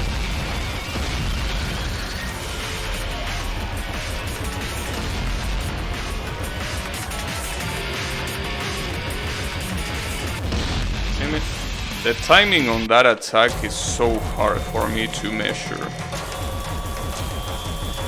Not like it's particularly hard, it's just a little bit fucked up. Just a little bit.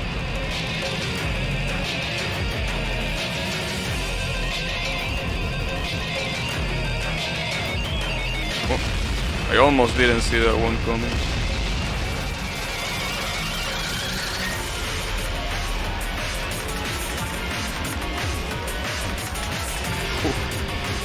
I thought I mistimed that.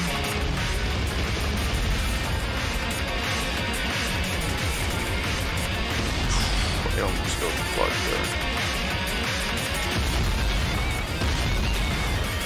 Jesus. This guy is pretty fast.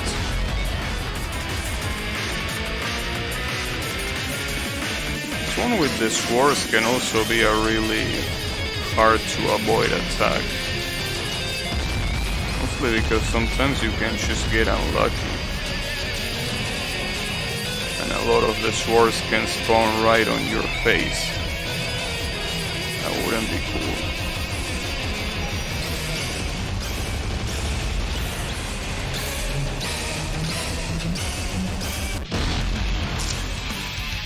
That attack, dude. I don't know what to use as an indicator.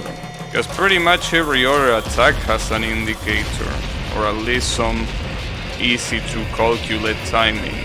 But that one, I really don't know. And it's so fucked up because it's an easy attack. You literally just have to double jump. But I can't react when I'm supposed to react. God damn it. Why are you gonna be like this, Mr. Gustav Counterfeit?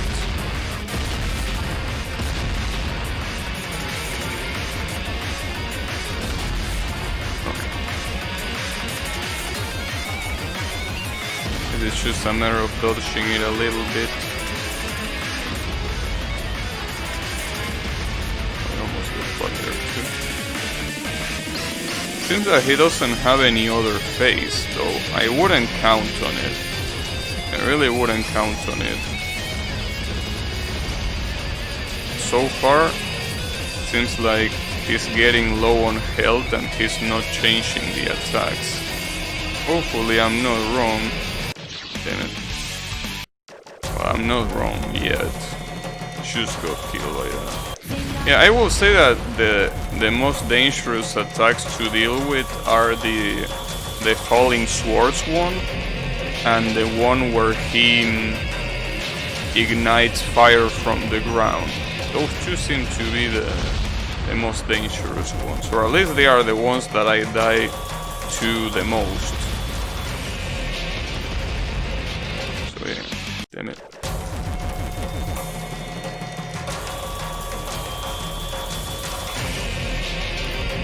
I will say that this one is the most dangerous, because the fire one you can mitigate it by, you know, actually practicing the timing. But the falling swords one is RNG, even if you have time to react. I don't know if it's enough time to react.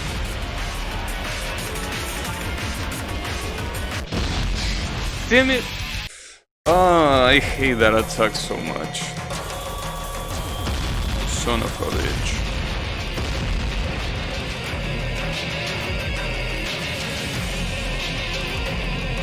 Stay there, yep.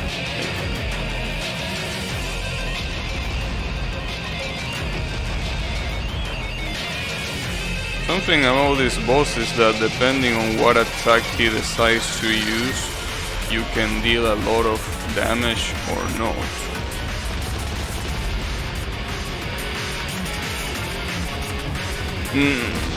Damn it.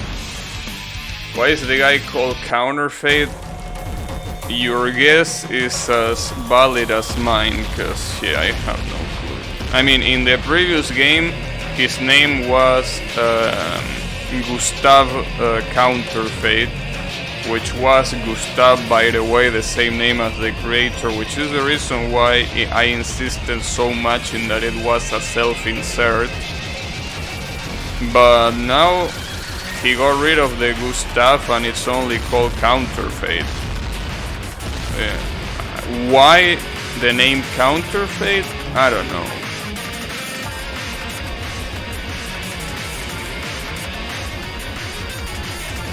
I mean, keep in mind the creator is Korean, so he might have found that the word counterfeit sounds cool.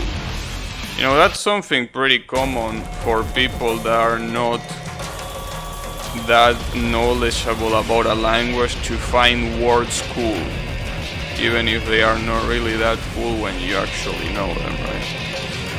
I guess counterfeit is one of them. I mean, it's a cool sounding word, it's just that once you know the meaning, it's like cool name, I guess, right? I mean, kinda like, you know, I don't know. Imagine if you were to create a... Oh, Niklo Saga, thanks for the follow. Damn, I almost missed that one. Thanks. Also, how is it going, Young? I was about to give you an example about...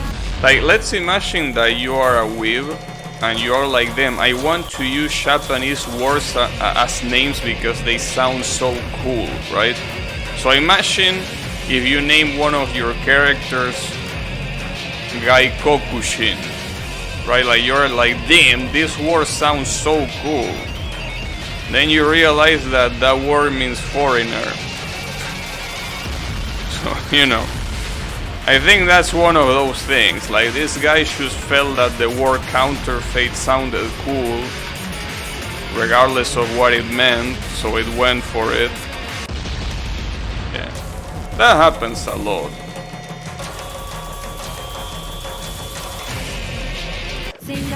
Let's imagine. Yeah, let's imagine. What? Yeah, well, I know, Yami, that you are a weeb, so we don't have to imagine in your case, but I'm talking about the rest of the chat, you know?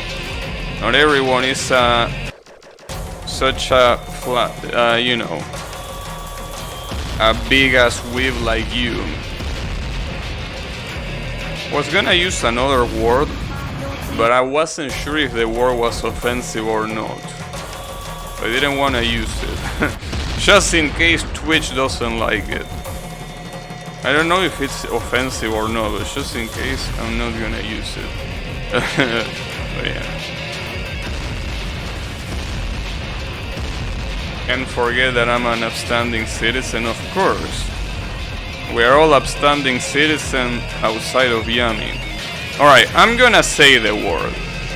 I was gonna use the word flamboyant. Is that an offensive word? Because, you know, at this point I don't know what will be offensive or not. Is that an offensive word? As far as I'm aware, it's not, but you never know. I was gonna use that word. I was gonna say that Yami was such a flamboyant weeb. I felt rather offended. Okay. My bad, Colo. Next time I'm gonna be sure to just call you a bitch instead. Because that one is not offensive, right? The F word.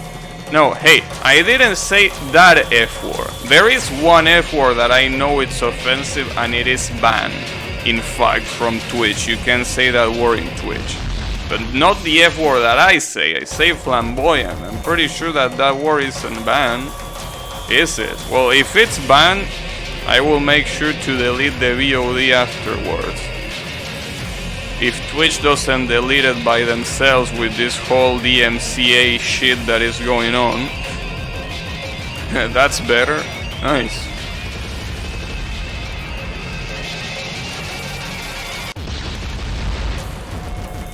Man.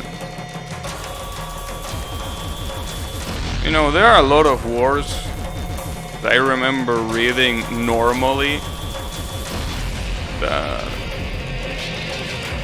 I don't know if they can be said anymore. You should have an entire list of words. So every time I have the doubt if I should say it or not, I will be like, alright, I shouldn't. I don't know.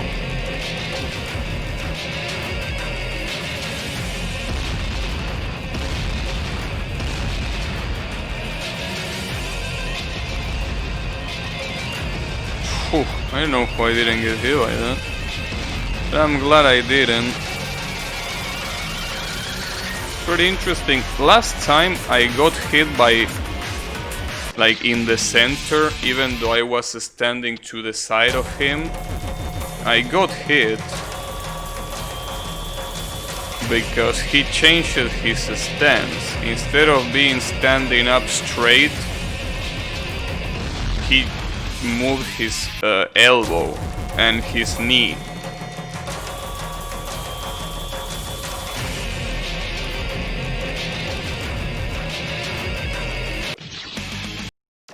Gabby got smaller. I mean, blame these stoner ass UIs. I know who the fuck told this guy that this UI was good, but you know, yeah. How is it going, Drano? Yeah, that's the thing. I mean, when you full screen, first of all, whenever you full screen in this game, the aspect ratio gets a stretch, which is already pretty stupid. But if that wasn't enough, you have this bar at the bottom that is there for no reason. It really blocks the screen quite a lot. Dying as always, but worse now? How so? What happened? I mean, you're sick? Yeah, well, this boss is also pretty sick. No, I'm just kidding. What happened? Like, well, I'm assuming that it's definitely not something trivial. But, well, hopefully you can get better.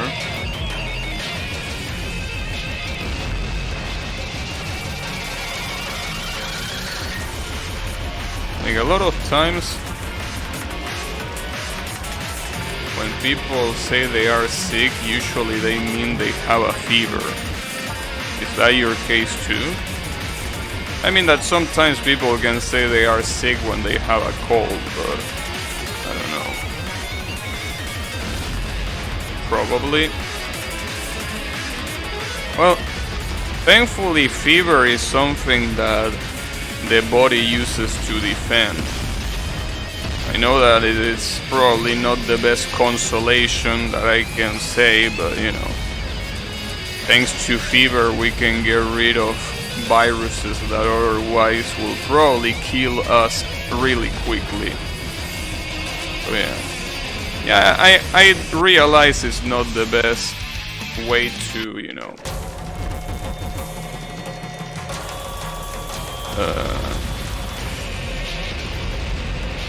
to consolate someone, but you know, I had like 3 hours of sleep 2 days ago because of a gas leak in the area. That sounds really bad. Well, hopefully everything will get alright. I remember when it wasn't a gas leak, but basically at one point here, basically there is a lot of, you know, a lot of shops that sell fabric, right?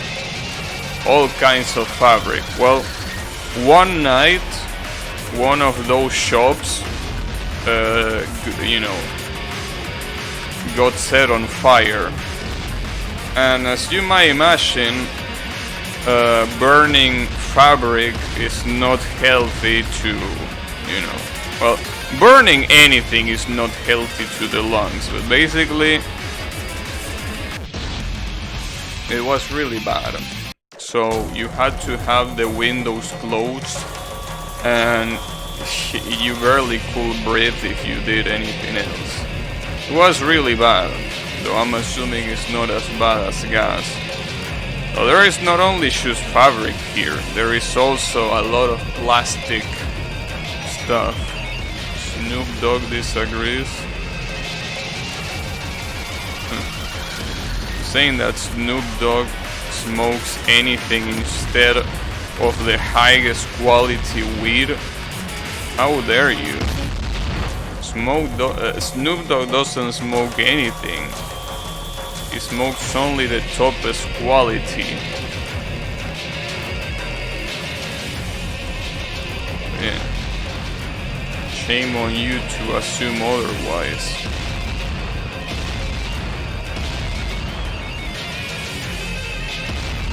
Also, yeah, about getting a low amount of sleep, it's also pretty bad. That's something that I always recommend people to do, like sleep. So in your case, I guess you can help it, considering that, well, if there is a gas leak, really seems that no matter what you do, there is many ways to avoid it. Yeah. Hopefully it's nothing serious.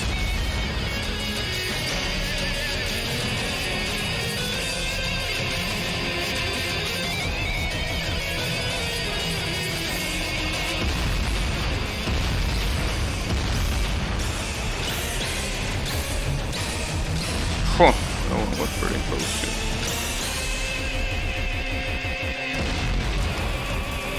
I like the orchestra in the back too. Damn it. Had to happen. Thing is, there was a way to avoid if the owner of that place just replays his shit every few years like they are supposed to. That's something that never happens. It also doesn't happen here, you know? A lot of buses, you know, because buses here are pretty common. In fact, according to a lot of people, buses were invented in this country, though I have my doubts about that claim, but apparently buses, the way we know it, we know them as a concept, were invented here, right? Apparently. Well, the thing is, a lot of buses operate with parts that should have been replaced not years ago, decades ago. So they basically, you know, just generate a lot of smoke that it's obviously not that is not healthy to obviously breathe. I mean, it wouldn't be healthy even if it wasn't so old. But the thing is, it's even worse because it's really old. And it can, it could blow up at any moment, but yeah. That's one of the things that you never know. Like, a lot of people are supposed to replace their shit every specific amount of time, but it really doesn't happen. I mean, I can even say that at my shop, though it's obviously not as dangerous in my shop as it doesn't pose any health problem. But I'm still using a computer that has Windows 7, and it's from like 6 years ago, maybe even more than that. No, definitely way more than that. Like probably 10 years old computer. And according to companies, computers should be no older than 3 years, but you know. Sleeping is overrated. Yesterday the new Pokemon DLC released, so there is no way I go to sleep tonight. And that's what Argentinians always say about any invention. Seems to be the case, yeah. It's not that fucking hard though, I don't know the English name for it, but it takes like nothing to do.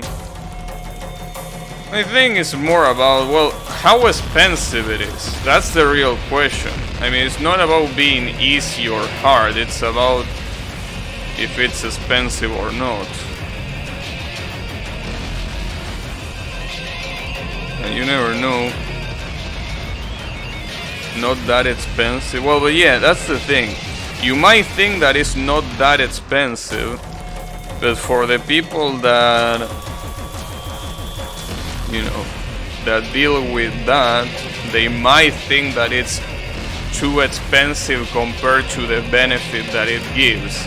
And the benefit is basically, you know, what if. Obviously, since it's a health related issue, the what if should have a lot of weight. But you know that a lot of people don't really care about health when they measure costs. They just care about profit. So, you know, it's no wonder that even something that might not seem that expensive for what it supposedly solves is still considered expensive by businessmen. So yeah, sadly it's the way it is.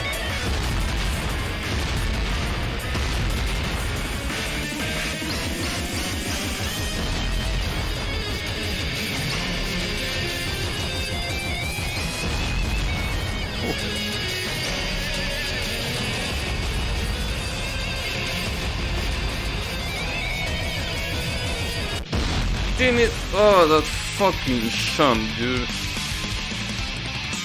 My old computer has Windows 7 running and I wouldn't change it even if I could. Yeah, Windows 7 works really well, by the way. Like, every time I use it in my shop, it works so well. Has no bullshit, and funnily enough, my boss that uses Windows 10, he lost access to his computer because it decided to automatically update. And since Windows 7 has no longer any support, that's not gonna be a problem, so it's funny. But yeah, Windows 7 is top tier. It's like 15 euros to replace that thing, and that every few years. Just being lazy. Yeah, maybe that's also true. It's just the owner being lazy. But yeah. And when it comes to replacing things that have to be replaced every, you know, specific amount of time, a lot of people don't give a shit. In fact, I will tell you another example. Though, no, this is actually a bad example because it will also be something expensive, so okay, never mind. I was gonna say something, but I think it's a bad comparison because it also is expensive. But yeah, laziness. I mean, the only reason why I don't change my processor is because I don't want to, because I'm too lazy to buy it and I'm too lazy to install it. So yeah, the difference obviously is that my processor doesn't pose a health issue. So not replacing it only has the problem that I can't play games that require processor. And well, even if I can play them, I will need to play them with frame drops. Here we go again. Yeah, here we go again, because this is the perfect example of something that I don't get because I'm lazy, not because I can afford it.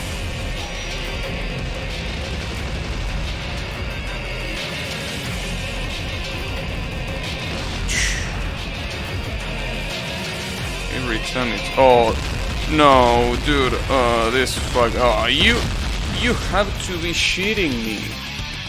He has that attack. He has that attack.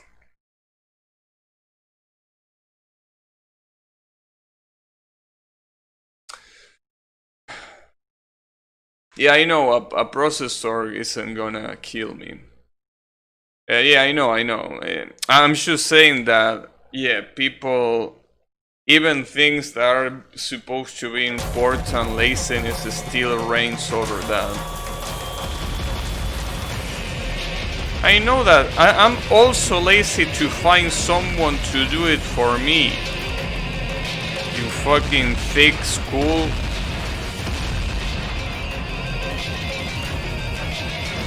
I'm just lazy. It's the way it is.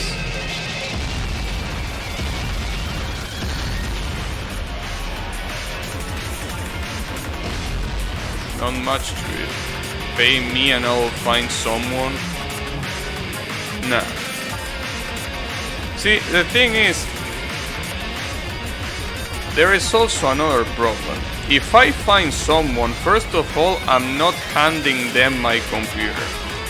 And second, if they come here to my house, I'm not gonna risk, them possibly being infected, for something that is not necessary. If it was something necessary, like, I don't know, a ventilation broke or, something related to something that a plumber will need to do, that's understandable. You will receive those people still. But if it's something that is not necessary at all, I'm not gonna put the health of my parents in risk just for that. So yeah, no. Yeah, I know, doing it now, that's also another reason. I mean, after all, I did buy the video card and the SSD and I installed them myself. Though that's also different, because those are way easier to install than a processor, but yeah. Thing is, yeah, I guess I will only do something like that after the vaccine is here. And I really don't have a hurry. I mean, I really don't want to change it, but as long as the processor keeps working and doesn't fucking explode, I shouldn't worry about getting a new processor. As long as it works, I can do my job and I can stream. If I can do those two things, it doesn't matter. But yeah, I really hope it doesn't break. And if it breaks, I hope it is after the vaccine is here. You never know. I mean, computers are pretty unpredictable with their behavior. You never know when they are gonna suddenly stop working.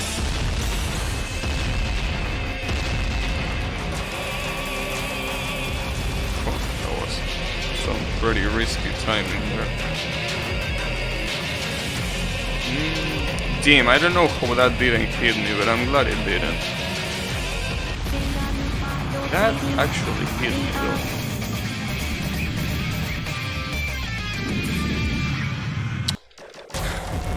Motherfucker. If it stopped working, that will be ironically funny. It wouldn't be so funny when I can actually work and I will get fired for not working. That wouldn't be funny. I mean, I guess not being able to stream, yeah, whatever, but not being able to work, that definitely wouldn't be funny. Though I do have another processor lying around there, but it's so fucking old. I'm pretty sure it's an Athlon. I don't even know if that thing can run Windows 10 in the first place.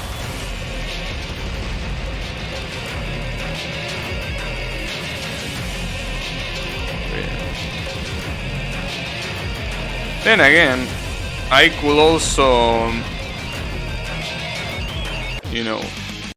ask for vacation since I have vacation days to use. So I will be like, alright, you know what? I'm gonna fix my computer, but give me some days to do it. And they will be able to. Ryzen 7 is waiting for you somewhere around your house.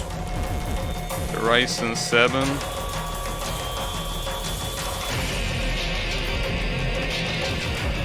But they are so expensive. Like, as I say before, thankfully money to buy that is not a problem, but they are so expensive, dude. Like, even if I can buy them, I also don't feel like throwing my money to the trash. And even if I know that it's probably gonna be worth it, it's like, it's so fucked up how expensive those little shits are.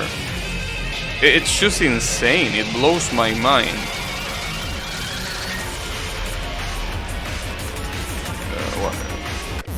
It makes sense. They are supposed to be top tier.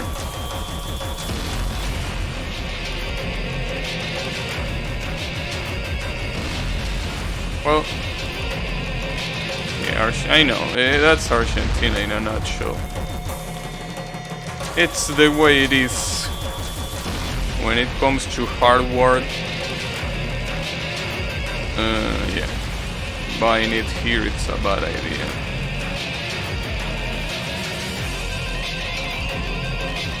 But it's not like you can do much.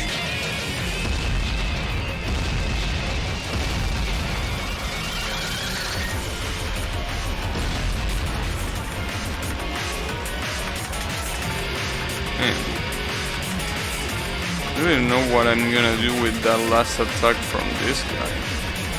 The one where he has the lasers and the aim scopes. It feels like such a pain in the ass. Oh. Damn it, why did I go right? No reason to go right and I still went right. Motherfucker.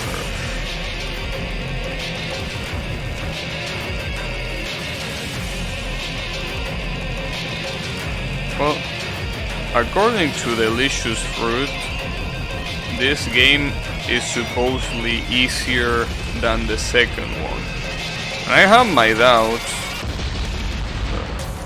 I wonder if there is a way to have PC built abroad and ship you at cheaper price than buying it locally.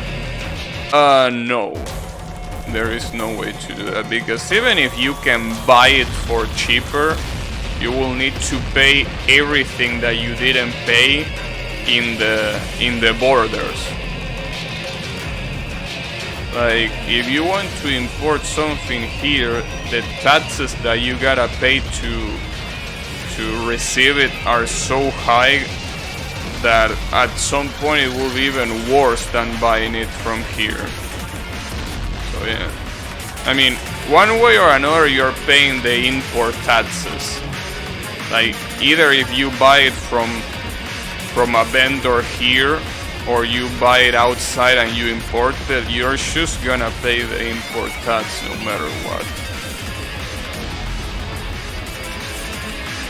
And I can tell you that the import tax is really, really big. So yeah. It's sad, but I don't really know why that's the case. Like, is there any particular reason why they do that? Because I can understand that with products that have a national industry, so you want them to not completely destroy the national industry. I can understand that. But nobody here produces computer parts, so how will it destroy the industry? Am I missing something in the chain of purchases here? Like, I mean, other than the government getting more money because they are greedy pieces of shit, but I mean, other than that, is there any actual reason why they will put such high import prices for a product that isn't even produced here in the first place?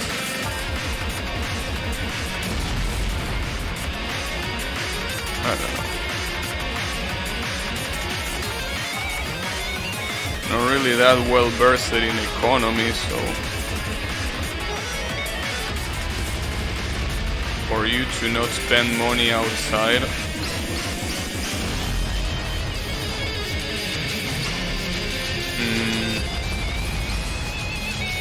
But like, you will still do it. Like, that doesn't have that effect. I mean, if there is a product that you need to buy that cannot be found anywhere but outside, you're still gonna use it. That's the thing. Like, I feel that it's stupid because if you need to buy it, you will buy it regardless. Right? Again, I will understand if we were talking about clothing or food, which are things that we produce here, but hardware, we don't produce hardware. So Like, if you really need hardware, you will still buy it outside even if it's more expensive. Like, the only thing that you are getting from making it more expensive is that people will have less money to spend on things here. So if anything, it will have the opposite effect. Because if you really need something from the outside, from over, like from outside the country, like you will get it. If it's something necessary, you will get it. So it's even worse, because you will be spending more money outside instead of spending it inside.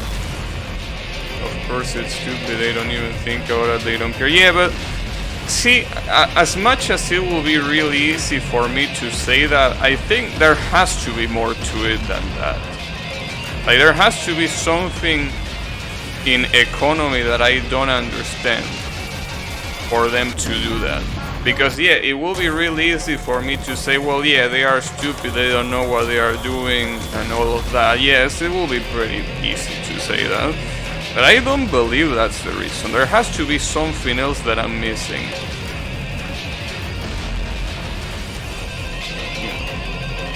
Well, then there is also the other reason, which might be more plausible, which is the fact that the government gets money from that and they are greedy bitches. That will make sense. Though I still don't want to think that's the case, but it will make sense.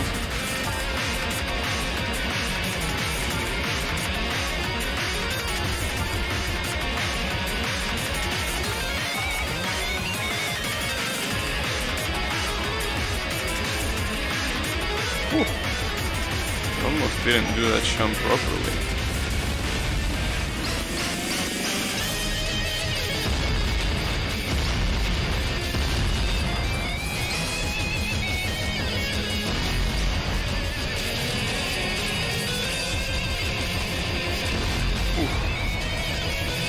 All of these attacks get so fucking close at some point.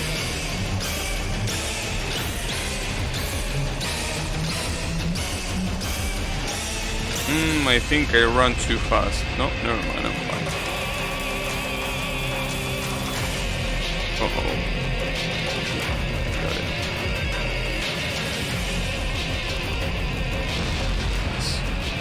Okay, here comes the aim shit. Yeah, it does. The real problem of this attack is the sprint flip. It's really confusing when the sprint flip. If it wasn't for that, that would be a pretty easy attack, just like it was in the previous game.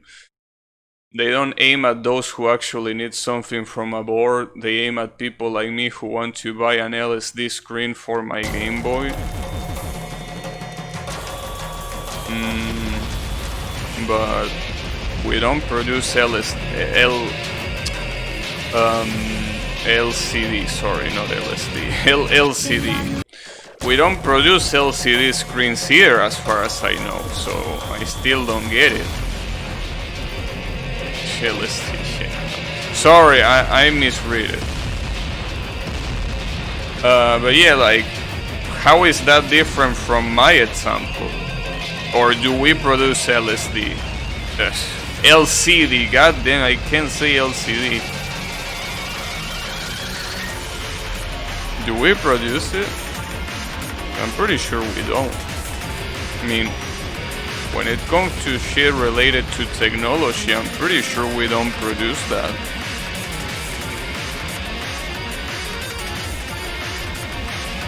We might produce LSD.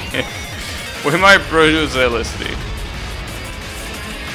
We might produce that.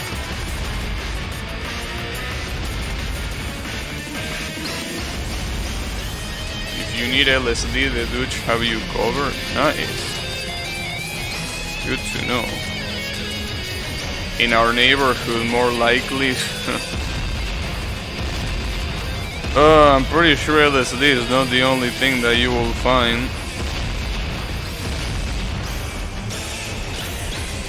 And you will find every fucking acronym in the dictionary.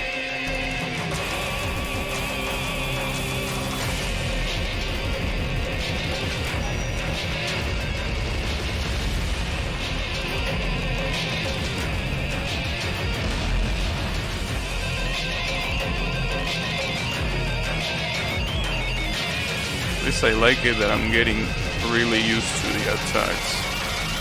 So this one is still gonna be a problem no matter how used I get to it, yeah. But that one is just gonna be a problem. They do things for two reasons, votes or money. Protectionism probably gets them both. I think if anything it doesn't get them both. If anything, that's something that takes votes away. I don't think anyone is celebrating that. Like, they might be celebrating, as I said, actual taxes to products that we produce, and it makes sense. Like, that's something that actually makes sense. You don't want the international industry to replace your own. Like, that makes sense, and I will see people celebrating that. But I don't understand things that you can produce here. Like, I don't see anyone celebrating that, because it really doesn't benefit anyone other than themselves. So I wouldn't see that being something that you get as a popular vote thing. If anything, it's a disadvantage. The money part, yeah, obviously that one is true, but it's a pretty nationalistic thing. I don't know, for the people that I talk to, nobody said, damn, I'm so thankful that there are import taxes for computer products. I heard people defending again the taxes for food or clothing. Yeah, that one makes sense. But for hardware, I really haven't seen anyone defend that. And in fact, I only seen people complaining about it. I remember when I went to university, both the teachers and the students were talking shit about the government. I mean, the previous government, right? Because they couldn't get hardware parts when they wanted. Yeah. Yes or no will say that. Well, I want to ask him today about that. I want to see what answer I get. Like, maybe, I mean, here's the thing. I don't understand too much of economy. So maybe there is a legit reason why they do that, and I'm just an ignorant, right? So I will ask him and see what he says. They will neglect it. No, but okay, it's fine, they probably will, but they might have a reason for that. That's what I'm trying to say. Maybe there is a legit reason that makes sense. That's just because I'm an ignorant in economics, I just can't figure out by myself, you know.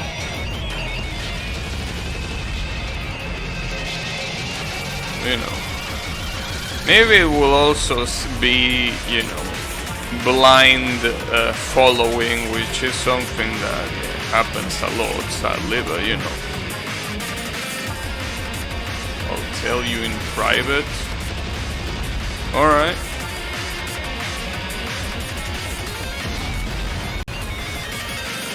Sure. Well, I mean, if what you wanna say is that they use the import taxes just to fill their pockets, I mean, you don't need to say that on private, you know. That's a pretty common accusation that a lot of people, you know, say to the government. So, you know, you don't need to say that one in private. If it's something else, well, I guess we will see.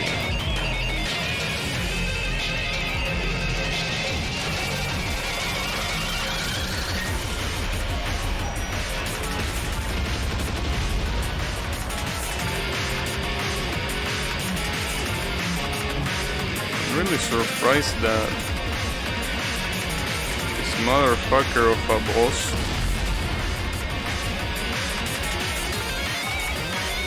differently from the two previous fights, he actually has RNG attacks. And when I say RNG, I mean the order or wherever he uses one or the other, it's RNG. in the 2 previous fights, the boss had a sequence of attacks. Some of them were RNG, but it was mostly a sequence. Here, it's a free-for-all. I like it this way too. Just a little bit weird considering the previous ones, but it's alright. I don't particularly mind.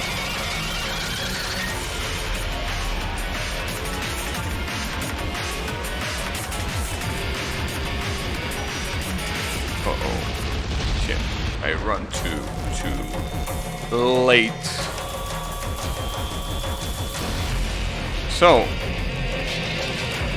how hard, or rather, how harder is I Wanna Be the Best Guy 4 compared to this game? Because if it's only slightly harder, I guess I could try it, but according to Delicious Fruit, it's not just slightly harder. So I'm a little bit concerned, you know. I know that someone told me that the difficulty is overrated, so it's not a 67, it's more like a 60. But I don't know.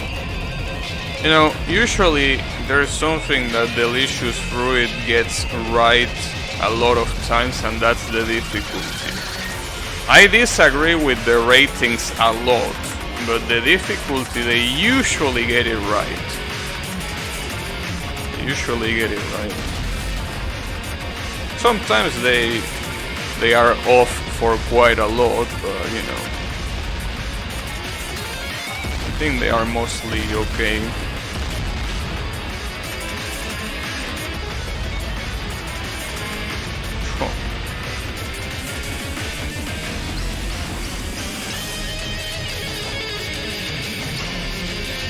I don't know what was the last game that I played that was a 60 something of difficulty.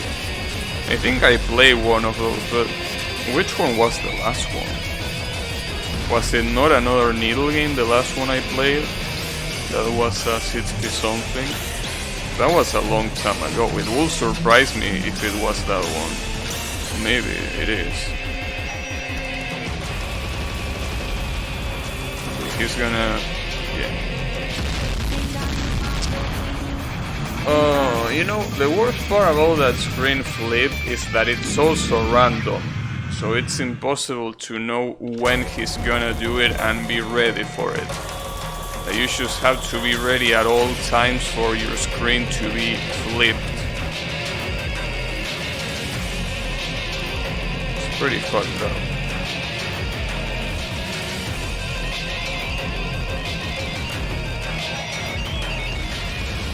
Something that I'm thankful for in this fight is that it doesn't destroy your eardrums like the previous one, so that's pretty cool.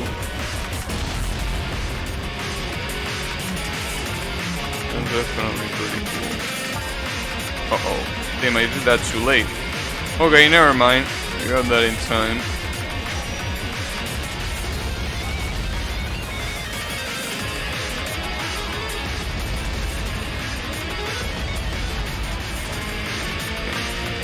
I really like using this shitty ass attack with the 3 platforms, don't you? You really love this attack.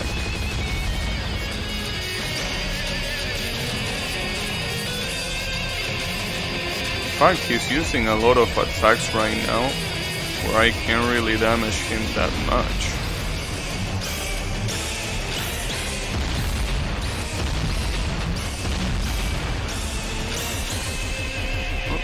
At least he used this one almost twice in a row.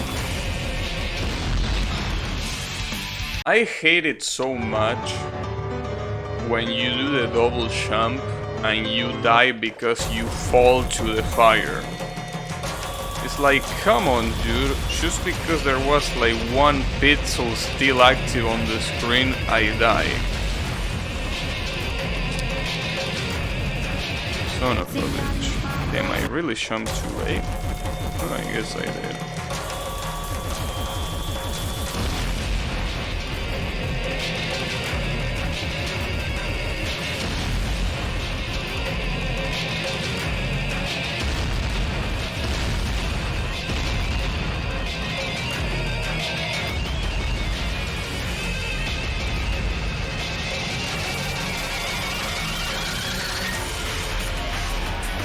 Thankfully the sword attack, for the most part, actually been able to like get consistent at it. That's cool. I wonder how this boss will be if I use any of the other weapons that apparently exist in this game. I say apparently because, as you can see, I didn't get a single one. Though, thankfully this weapon is good enough. It gets the job done. It's just that this motherfucker has so much health that it becomes a problem. He really has a lot of health. I don't know why I jumped there.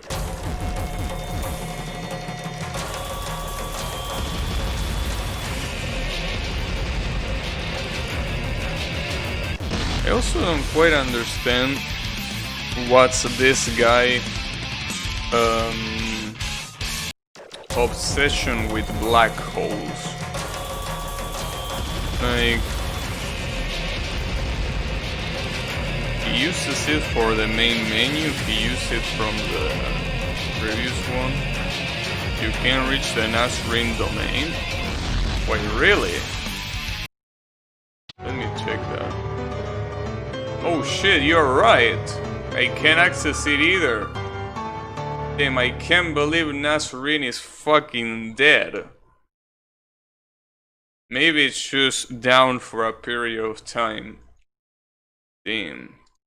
That was such a good URL shortener. Can't believe it's gone. Well, he had a GitHub page. Why don't you try looking for that one? Try going to GitHub and looking for Nazrene. Maybe you will find it. Hopefully.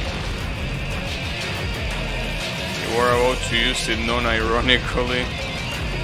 I was out to us. I thought that you wanted to shevade me in chat. Well, you know. Try to look for the GitHub and see if it's still there.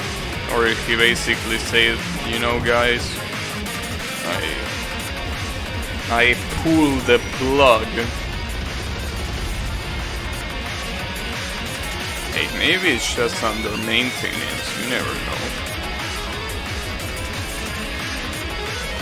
Though if it's truly dead, I can only say that it was bound to happen.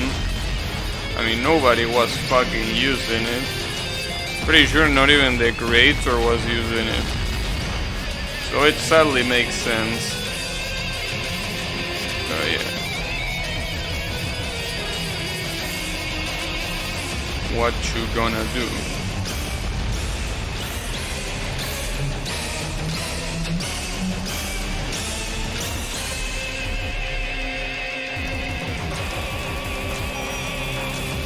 The repo has no news about it. Last commit was in June. Well, there is still hope that the server is just down. Like the server that hosts it is just down. So there is still hope. Just need to believe. Need to be positive.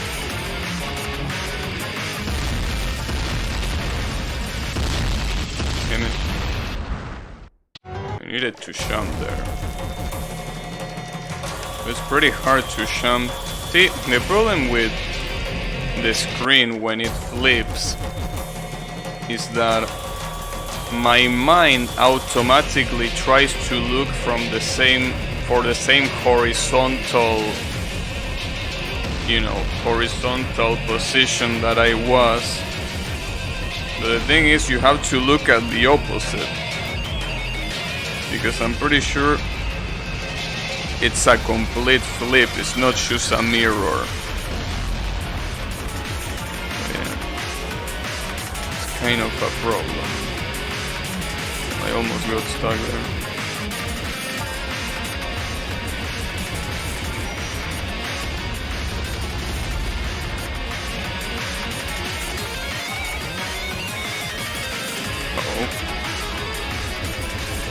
two swords were pretty dangerously close.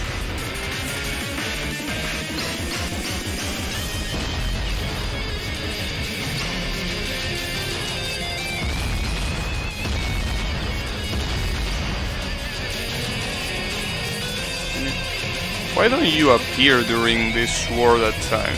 That would be so much easier. The amount of damage that I could deal if that was the thing. No. He just decides to disappear. And when World needed him the most, he disappeared.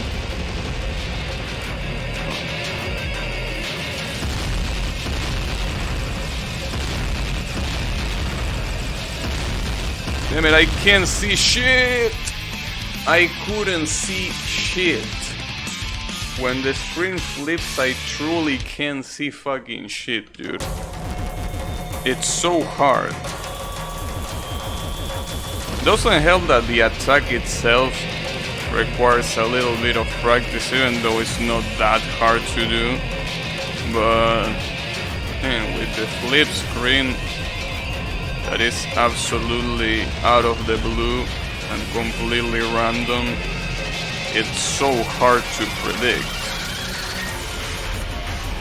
Remember when we were talking about when I play I Wanna Take the Time Machine 2, that a lot of people, a lot of creators that switch the controls, or in this case the screen, usually they make a pattern easier to, you know, be able to balance it with reverse controls. But this one, just like I Wanna Take the Time Machine, it doesn't give a fuck.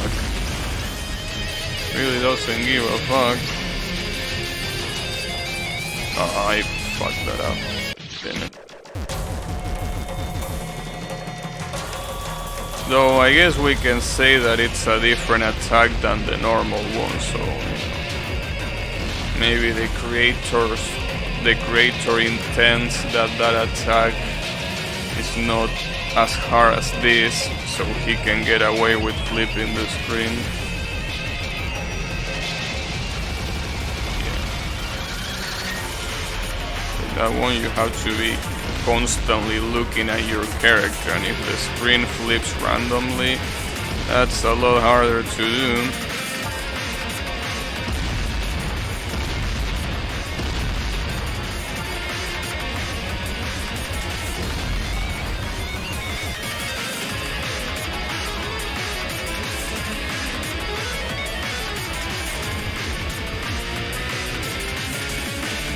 Kinda surprised, though I don't wanna shinse it, but that this asshole is not using any of the previous boss's attacks like he did in the two previous games. I really don't wanna shinse it, like he might still do it, but I didn't see him do it. So it might not really be the case. Here I have to position myself properly for this attack.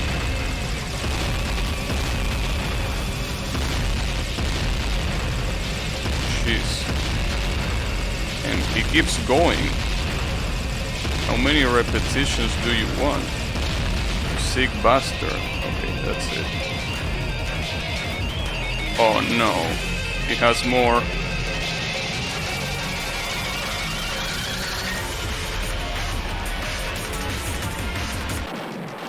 Did I get him?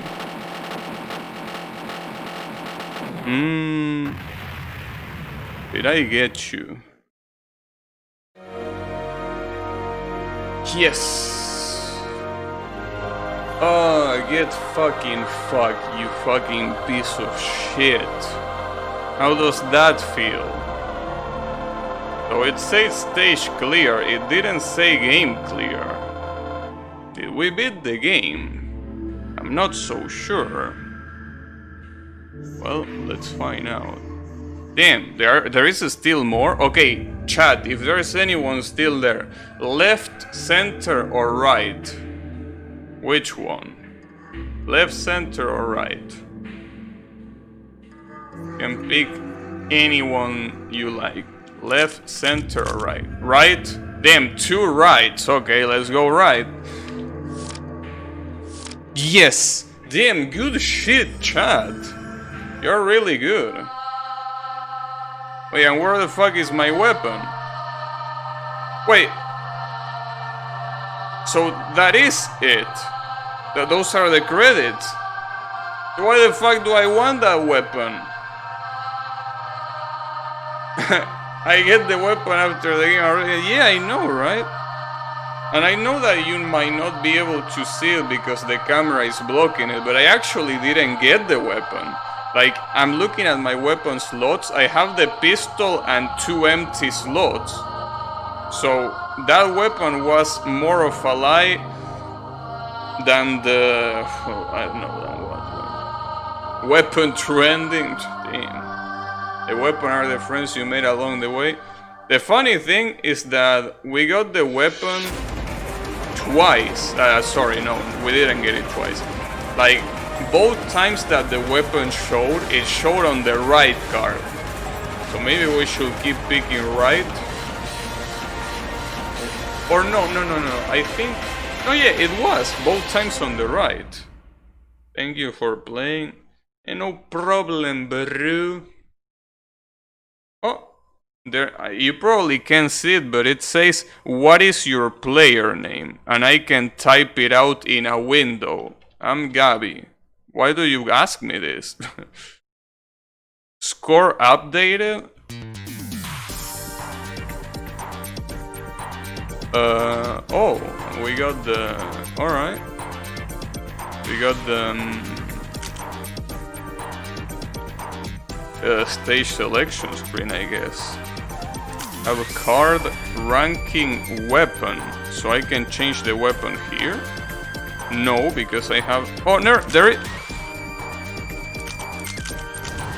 oh shit! It's a grenade launcher.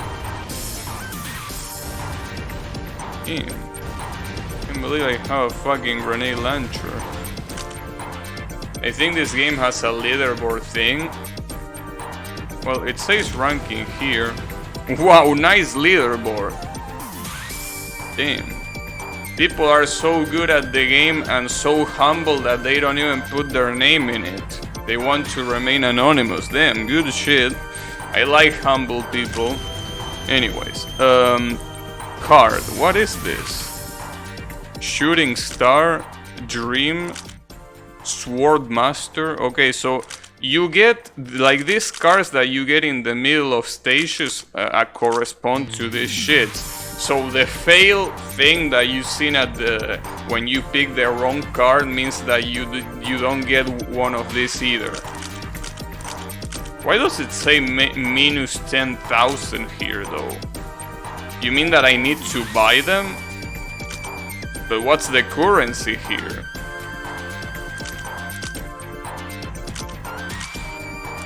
Oh. What? Oh, they have powers. Look at this shit.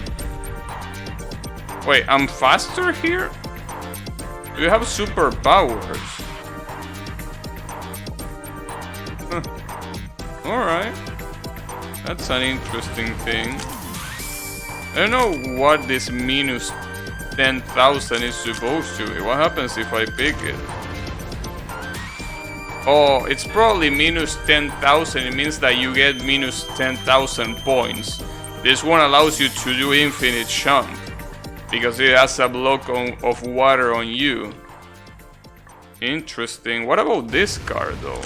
Oh, you can pick 2. And what is Shooting Star?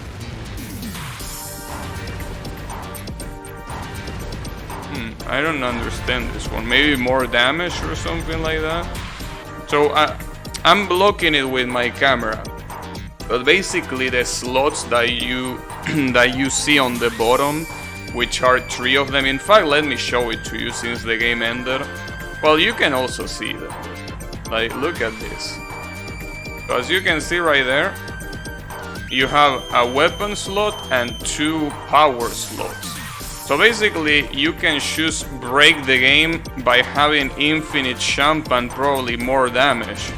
And God knows what more, because you have this too. Swordmaster apparently lets you go faster like this. That's pretty cool. So I guess playing the hard mode wouldn't be that bad if you have all of this horseshit.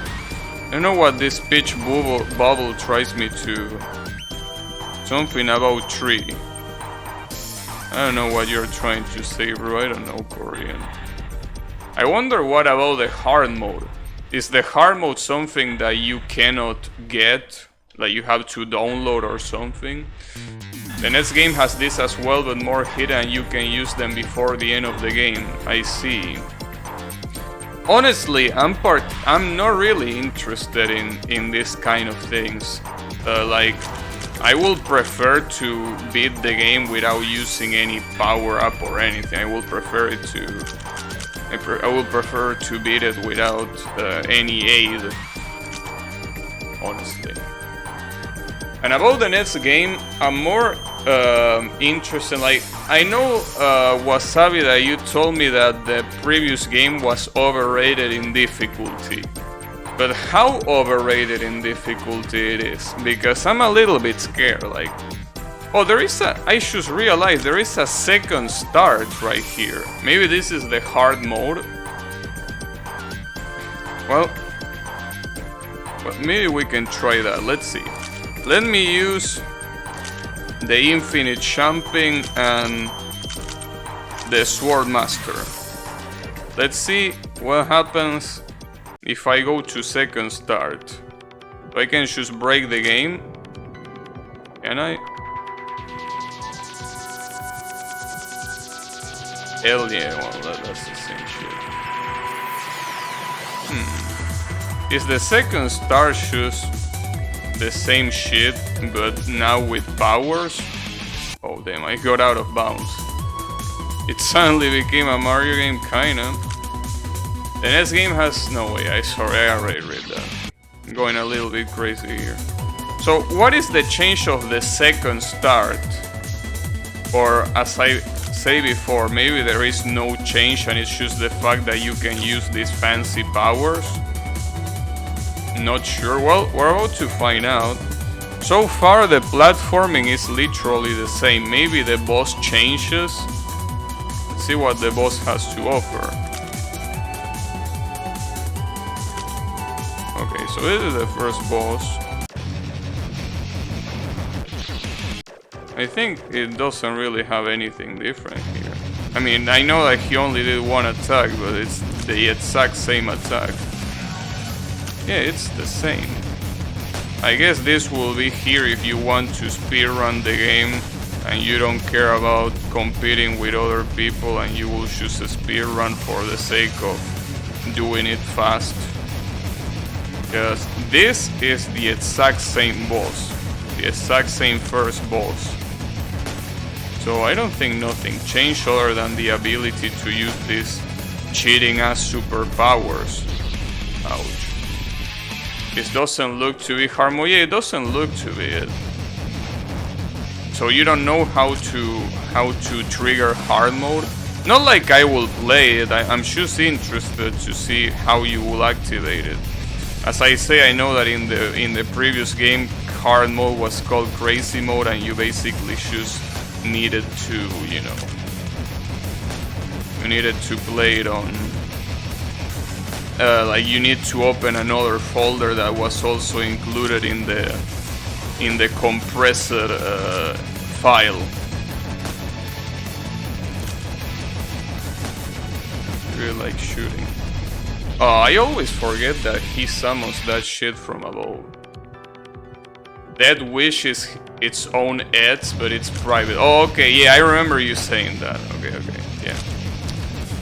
It's its own thing and it's private. Why is it private, dude? That's something that I don't understand about the fan game community a lot of times. Like, I can understand when people make the game private out of shame because they don't like how the game ended up being, or it's just something that they did when they were beginners, so they are a little bit ashamed. I can understand that, but why would you make something private if you intend people to play it?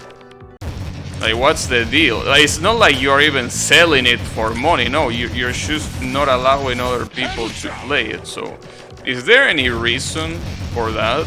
That maybe I don't know? Because I particularly can't find a reason for that. Other than, I don't know, making yourself, like making people talk to you because they want your game or something like that. I don't know. Oh, no, don't champ, you fucking dumbass. Stop champing. I want to beat this boss at least, and I know I can. I mean, the last pattern of this boss. Well, actually, I don't know if I can trivialize the last pattern of this boss, because now that I think about it, even if I can completely avoid the attack altogether, I wouldn't be able to damage him. I'm actually not sure how good of an idea that will be. I should have tried the bazooka, by the way. Probably would have been fun to try what bullshit it had. Did that really kill me? You know, the worst part is that attack with the spikes coming from above is gonna be really hard for me to dodge shit with these power-ups, because quite frankly, I wouldn't be able to precisely move to the specific space that is in between the spikes. I will move really fast. That's a problem.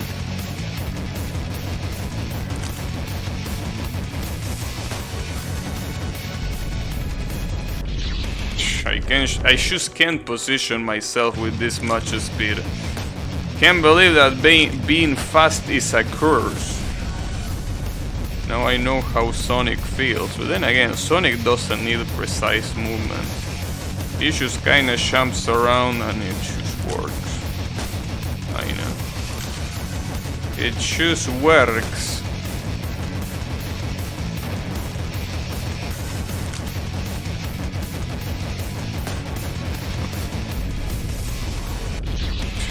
I just can't position myself. I just can't, dude. I was gonna say being fast in fun games will be bad. Yeah. Particularly if they are needle games. If they are needle games, being fast will be a curse. And in fact will make a lot of the jumps actually impossible to do. So yeah. Being fast in fun games is not precisely a blessing. Now, here's the thing about that attack. I say that I could trivialize it because I can just go up here. The problem is, I can go up here, but that's useless because I won't be able to hit him. So really, it's not as useful as I thought. And the worst part is that he's crouching, so it's even harder to do.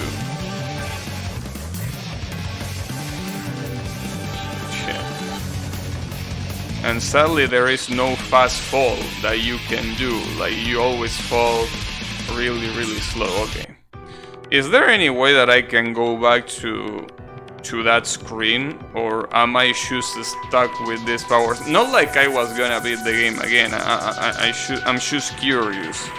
Well, there is one way to see that. What happens? Oh, if you just press escape you get back here, I see. Well, no, it wasn't back, because you can just press escape. So what happens if I do this? What happens if I just do this? Is there a way for me to go back? Or once I press escape, I'm fucked? Well, if I press escape there, I obviously go back to the main menu, but can I... So you will have to start again. Like, if you want to... Right? You will have to start again, I think.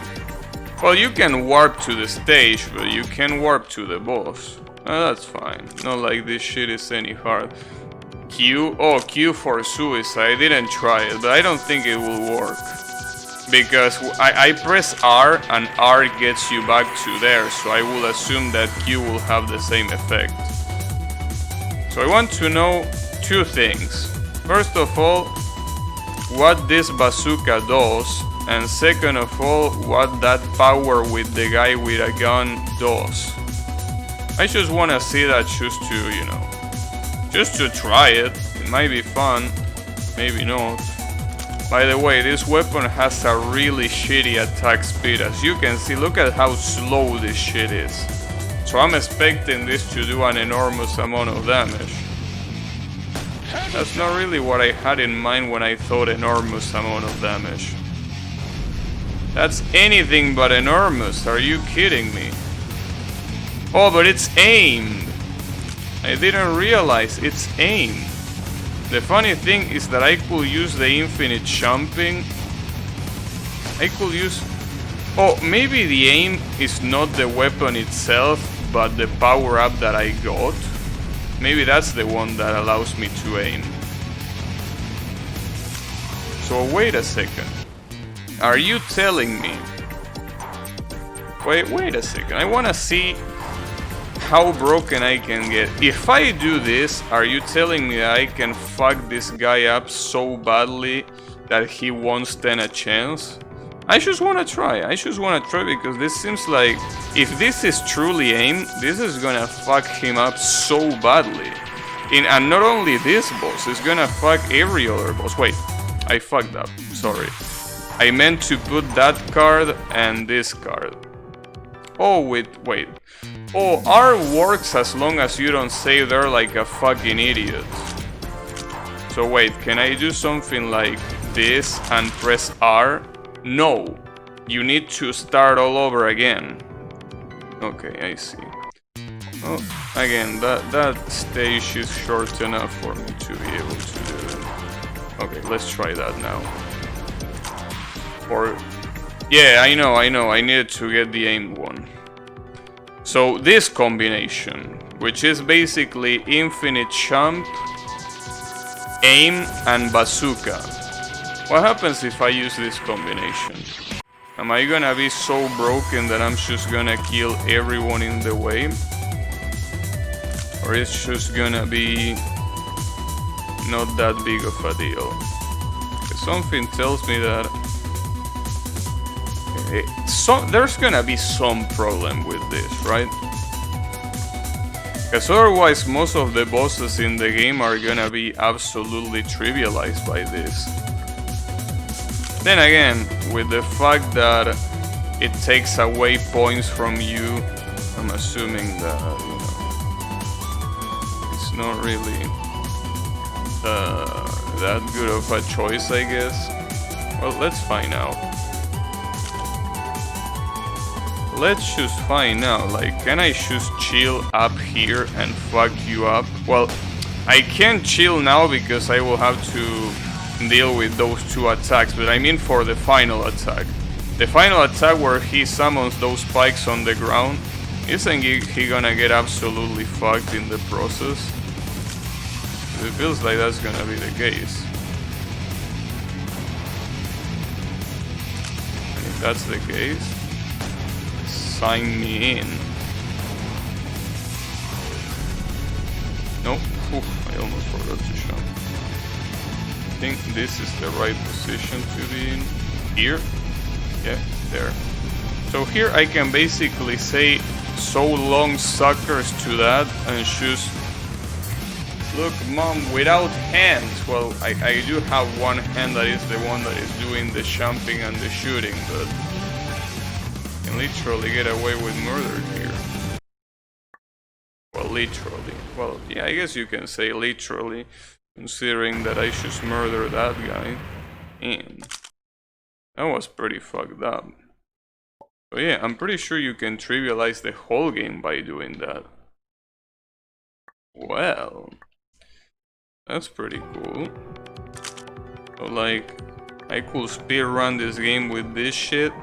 So a lot of the platforming sections will be exactly the same, especially with those shitty ass shuriken oriented platforming sections. Alright. How bad is the score penalty? That's the question. How penalized am I gonna get? Oh, you have the beautiful penalty of no score. Alright, that's pretty cool.